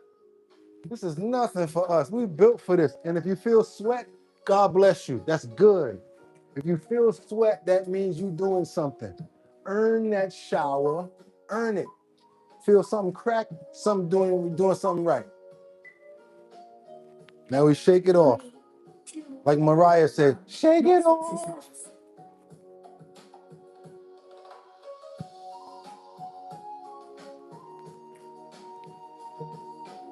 I don't got no money for you.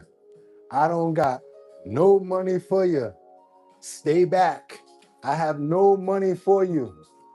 Stay back. Right. I ain't got it to loan to you. Not today. That's what this is. I ain't got no money to loan you. Get away. No money to loan you at all. Get away. Not today. I ain't got it. Yeah. Okay, I got this, that Ovid, 6 feet stance. 6 feet. Give me 6 feet. And plus, I ain't got it. I can't loan y'all nothing. I ain't got it today. Stay 6 feet back. 3, Let's go. 2, 1. Next exercise. Okay.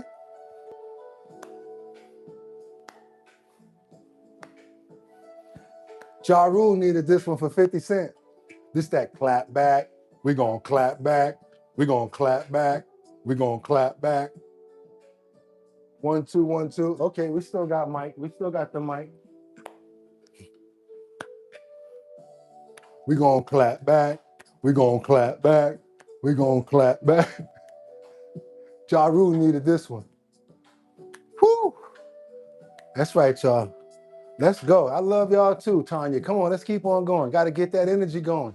We're going to earn it today. We're going to leave up out of here like, yo, we did a real workout on YouTube watching this crazy dude in the lavender suit that ain't got nothing but jokes all day. And when you joke around, you laugh, you forget that you're doing it. You need the jokes. I know I do. Damn. Oh man, I hope this is the last one, y'all. Come on. Exercise. Uh-oh.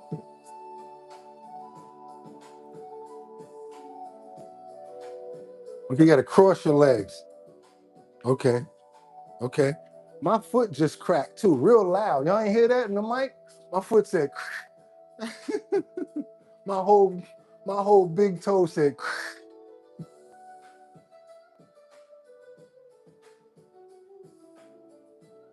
my whole big toe just cracked. I done cracked in places I haven't cracked in years. How the bridge of your foot gonna crack? I guess we doing something right, y'all. I feel it. Got a little bit of sweat developing here. Yeah, we earning it today, y'all. Snap it out, Angel. Snap it out. That's right. That's right. Let's go. Our bottom line with the workout class. That was the COVID pushback. Okay. Okay. 3, 2, 1. Shake it out. This got to be the last one. Come on, y'all. What we doing? Okay.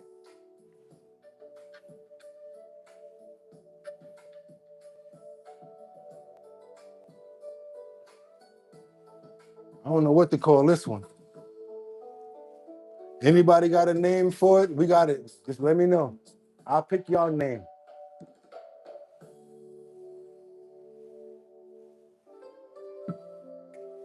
Okay. I got it. Yeah, there we go. There we go. Swing it back. Swing it back. Yeah. Bring that leg back. Yeah. Oh, okay. Up and back. There we go. Okay. Up and back.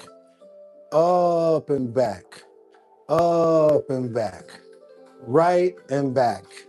Left and back. Right and back. Left and back. Okay, I see this. Okay. Okay. Okay. Great job completing today's Tai Chi practice. Take a moment to appreciate the calm energy and balance you created for your body and mind. Woo! There we go. Practicing. Stay mindful and let this peaceful flow carry into the rest of your day. See you in the next session. And just so you guys know, I mean, you can do it without me as many times as you want. You can show family members. You want to take these videos to work and do this in the break room. No doubt. This is 10-minute full body Tai Chi, and it burns belly fat and boosts fat burning. You guys, you haven't subscribed. We have. Everybody here who is subscribed already, you know the name of the channel, right? The name of this channel is Healing Tai Chi Flow. That's right, you guys. Like, you got a flow, Joe? Got a flow, Joe? It's the Healing Tai Chi Flow. And that was a fantastic workout. See, I'm sweating. That's embarrassing. That was awesome, says Kelly Muhammad. I love stuff like that. Bloopers video of us doing that would be fire. What if everybody, when we know that we're doing this, everybody sets up a video camera so that we all can send in a video of us actually doing this, and whatever happens, happens. We're coming back here to this episode to get your motivation. Thank you so much, Kalesov. I like that. Brandon, that's that was wait donut. Wait a minute, drink water. That's right, freaking Brandon. What'd you do, Brandon? Brandon, did you work out with us? Because everybody talking about Brandon right now. What's going on with you? I should have recorded. I get pumped up watching me do that. Yeah, you should have recorded yourself. From now on, you guys, how about that? And thank you so much for the love on the suit. From now on, you know what I want you guys to do? Record yourselves. I promise you, I'll put that up in the Discord. You send that in, or you put that in the Discord, we're going to pay attention to that. I want to see Colessive and Littlefoots and Liberty and, you know what I'm saying, Angels Among Us, Allah, you know, Al Hallow, all of you guys like Colessive, all you guys are sending your videos are actually working out. That'd be dope. I would love to see that right there, you guys. I'd love to see that. How you guys doing right now? You doing all right? Y'all made it? Y'all good? Y'all feeling all right? You see that? And you earned it today. You got that little sweat on and it's done. So guess what? It's already done. You put that behind you. Now you move on with your day. Imagine 10 minutes like that every day. And you're doing it for yourself. You don't really need us, but just do it to make yourself better. Let's go, you guys. Let's keep on moving forward. And I'm just going to let you know, the healing Tai Chi flow. Y'all just learned about making your own detergent. We just had a mean workout. Come on now, double tap that screen to get those likes up, to get yourselves 6 and 6. I'm sorry, 6 and 6 keychains. Because you ain't that far away from getting that 300 right now. If you guys can make that like number go from wherever it is right now to go to 300, 6 people, our bottom line keychains, no debate. 6 people, our bottom line decals. All you got to do is email me at bridgethisllc@gmail.com. If we get to 300, I'll send them right out to wherever you say you want them to go. Let's keep on moving forward, you guys. I hope you got the name of the healing Tai Chi flow. If you have not, y'all already know where to go. If you have not got the name of the Tai Chi flow, all you really need to do is go to the Discord later. You want to see the health and wellness from yesterday? Go to Discord, our bottom line. You want to see the one from the day before? Our bottom line. Go to Discord. Join the Discord family and you'll be up to date on all of our health and wellness sections. Now imagine you was trapped in a building and you in there by yourself. You start barking because you want to be out. You don't want to be trapped in this building. Wouldn't you hate to see a beautiful gray pit bull locked in a building? You know what I love about most pit bulls? You guys think they're mean. I know them so well that I know when I can tell their temperament by the way that they move. Some of them are mean. But when you see that little click in the pit bull, when he look at you and like does a little walk away or he does a little click, if you've been around pit bulls and pitties is what they're calling them, you know that look that I'm talking about. That's that look between I'm a mean dog and I'm not. And you can tell if you've been around them. And they might bark at you and walk away, but that doesn't mean that they're a mean dog. Thing about pit bulls and about dogs, about people, period, they're secure, they're safe, they gotta be safe. They don't trust you, they don't know you. So it takes a little while to gain their trust. But one thing about once you gain their trust, they'll love you forever. That's why I love stories like this. Let's keep on moving forward, you guys. This is one of my favorite stories here. This is a story of a pit bull. He asked to be saved from an abandoned house. Yes, as you can see, he don't want to be in there by himself. Would you guys want to be in there with no family, no food? I would want to be out of there too. And I'm so glad that the first person that found him, would you let him go? Donna from Stray Rescue of St. Louis pulled up to this abandoned house. Donna from Stray Rescues of St. Louis pulled up to this abandoned house. Saw this pitty's head sticking out. Hey, what are you doing? Now you see that that tail wag and that runaway? That ain't no mean dog. You see that tail wag and the runaway? He ain't mean. He just barking. You're okay. Yeah. You hungry? Here, come here. Now she's smart because she's feeding him from a distance to really see what type of dog he is. And also he sees over there minding his business, not really worried about her, which means that he's not a mean dog and not aggressive. Pay a little bit of attention. Check this out. She's smart the way she's going after him, going to get him too. Feeding him from a distance. You okay? Okay. No, come on. You don't need a leash. Now look at that face, look at those eyes, and look how he's looking up at her. Not a meanie at all. He's not. You can just tell. He's just nervous. Okay, now I'm gonna need some more. I spoke with Donna, and she told me the very creative way she came up with to get this pitty outside. We had to figure out a way to get him up to that window because he was They used the mattress and the door in the basement. just a big boy. We found a mattress that was in the basement, and there happened to be an old wooden door as well. So if you got, So we just propped the mattress up. one thing I want to say is don't think that you're taking care of a dog or you're really looking out for him by putting him in an abandoned building.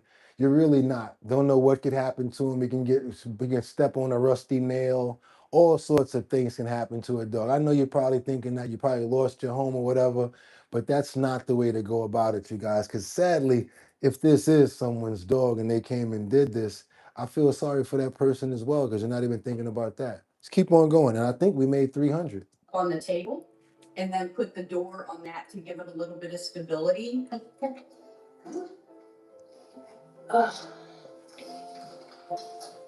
So she's putting the snacks and the treats on the door to try to walk him out the window. As soon as he started putting just his front paws up on the door, I was like, pull, pull, pull. And he just pulled him, and the dog walked up and right out the basement See how big his chest was? Of course he could pull himself that last one. He was like, huh, big and strong pit bull like that. window. Once he got out, he was just the nicest boy and just this big-headed gray boy. Oscar Mayer is now in his forever home. Oscar Mayer didn't even have a chance to get it, just straight up took him. And living the best life. He's doing great in his new home. I can't imagine that this dog is going to be much of anything other than a couch potato. That's right, you guys, because, yeah, we know we love the animals, especially when they get saved out of a terrible, tragic, a bad situation like that. We don't want to see none of our babies getting in no trouble like that. We want to make sure that they're all safe, because around here, we love the animals. That's right, you guys, we love the animals. We show you Lynn and Nova, showed you their successful, this therapy run, how good they're doing, and we love your animals too. Please, if you're in the Discord and you're a family member of ours, go ahead and show off and put those pictures up. We don't even know how many you guys have. Go ahead and go crazy with them, show off. I like seeing them. I can't get enough of seeing your dog's pictures. I love to see the Our Bottom Line keychains that you guys put on the neck. I love to see it, every single one of them. There's one of them that I always look at one time. It's little, I think it's a pity, and he's got the Our Bottom Line on his keychain. I love that picture. I love that picture so much. So when you randomly get selected today, but you got to remember, you still got one more thing to do. You did make 300, but you still got to email me. You got to email Boogotti at bridgethisllc@gmail.com. How am I going to send it to you if I don't have your address? And do another thing for me. Could you put your name there as well, first and last? Had somebody put the address but no name. It was just Jack or whatever their tag name was here. I can't send nothing to Winter Rising. I need your real name. I can't send it to who else? I can't send it to GA Bunny. I need your real address and your real name, or an address that you guys feel comfortable with. So that's what we're going to do right now. You're going to send me a mailing address that you're comfortable with, that I can send your merch to. It has to be 6 and 6. So I'm going to randomly select 6 people for 6 decals, and randomly select 6 people for 6 Our Bottom Line keychains. That's right. So that's 12 pieces coming out on our side today. It'll come in a small envelope, handwritten by myself. I promise you guys that you'll be getting your merch, and as soon as I get those 12 names, I'll send them right out. And where you're going to be sending them to bridgethisllc@gmail.com. Again, that is bridge, like the Brooklyn or the Tappan Zee or whatever bridge, the San Francisco, whatever bridge you're around. Bridge this, not that, but this. LLC@gmail.com. Bridge this, LLC@gmail.com. 12 people will be receiving merch. Let's keep on moving forward, you guys. And where we're going now is, we're done. I'm sorry, but that's it. Show's over. Hope you guys had a fantastic day. I know I did. I don't want to leave sometimes, but sometimes we gotta, because I gotta get back to some trending topics, current events, and much, much more. But no, we never leave out of here without telling you guys about what we got going on. It's the promo for the Show Your Talent search. That's the talent search that we're doing in Manhattan, Bronx, Brooklyn, Queens, and Staten Island. And if you want to go on to, boom, one person from here can also win $250. That's right. We're going to put 6 people against each other, all finalists for the Show Your Talent search. Not just singing and dancing. It can be a painting, a backflip, a wheelie, whatever you're good at. If it's a talent, we want to see it. And if you have a chance to show it to us live here, you can have a possibility of winning. Boom, $250. And once we get everybody together and make them go against each other, that last person will be walking away with $1,000 grand prize. That's coming in from Big Drip Hard Punch. I will be your host of the events. And you already know my DJ is always on the scene, DJ Don Dada, formerly of Black Ink Crew. You guys want to be a part of the Show Your Talent search? All you got to do is go to the website, drinkbigdrip.com. Drinkbigdrip.com. And like Miss Swanza always says, if you want to get lit, drink Big Drip. Make sure you're going over to the website. And then on the first page, enter your email into the email location, and we'll be able to keep you updated on where the talent show is going to be at. And also, we'll be going live here with all of the talent shows, so you guys will be able to see what's going on. And now, another great time of our show, because you know I can't send you guys out of here without making sure those prayers are in the air and making sure that you guys have a safe and fantastic day, so you can get back here tomorrow for Thursday, our bottom line, 6 o'clock, same time, same location. Who we praying for and what are we praying for? Praying for happiness. We're praying for safety. We're praying for good health. I want to pray for understanding as well as consideration. And you know we can't get out of here without praying for love. That's right, you guys. We're praying for I am Kiara. Also praying for liberty and justice. Hold on 1 minute. Sorry about that. Let me see. I think I'm a little caught up right here. Also want to pray for Jack. Got to pray for Brian, King Falcone, Sparkoza. I've never heard you before, but guess what? God bless you. We got new people up in here. Jack Weisha. Okay. Winter Rising, Adam Trebet, Liberty and Justice. Praying for you always. Littlefoots as well. Thank you so much for coming through. Be honest, Mary Tanner. Who else we got in there? Colessive, Jack Welsh. Thank you so much for becoming a new member. Be kind. It's free. Who else we got in the building? G-Man, showing your love up in there, always doing your thing. Thank you for coming through. Who else we got? Colessive, also Miss Keisha, Jada. Okay, we can't forget about Miss Swanza. We can't forget about Winter Rising. Can't forget about Jeffrey Spilker, Mark Dorfman. Also Terry, Colessive, Angels Among Us. Also Winter Rising.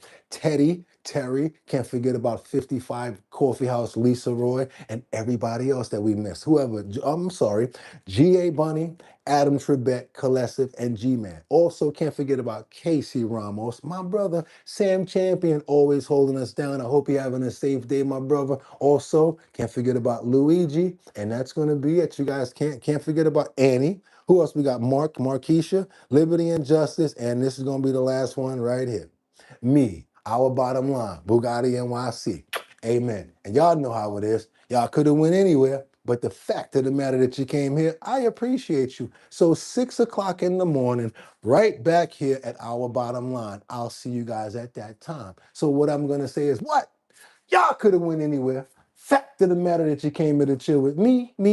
I appreciate you. So until 6, same place, our bottom line. See you guys. And also, go ahead and join the Discord. This doesn't stop. It keeps on going. Got 'em!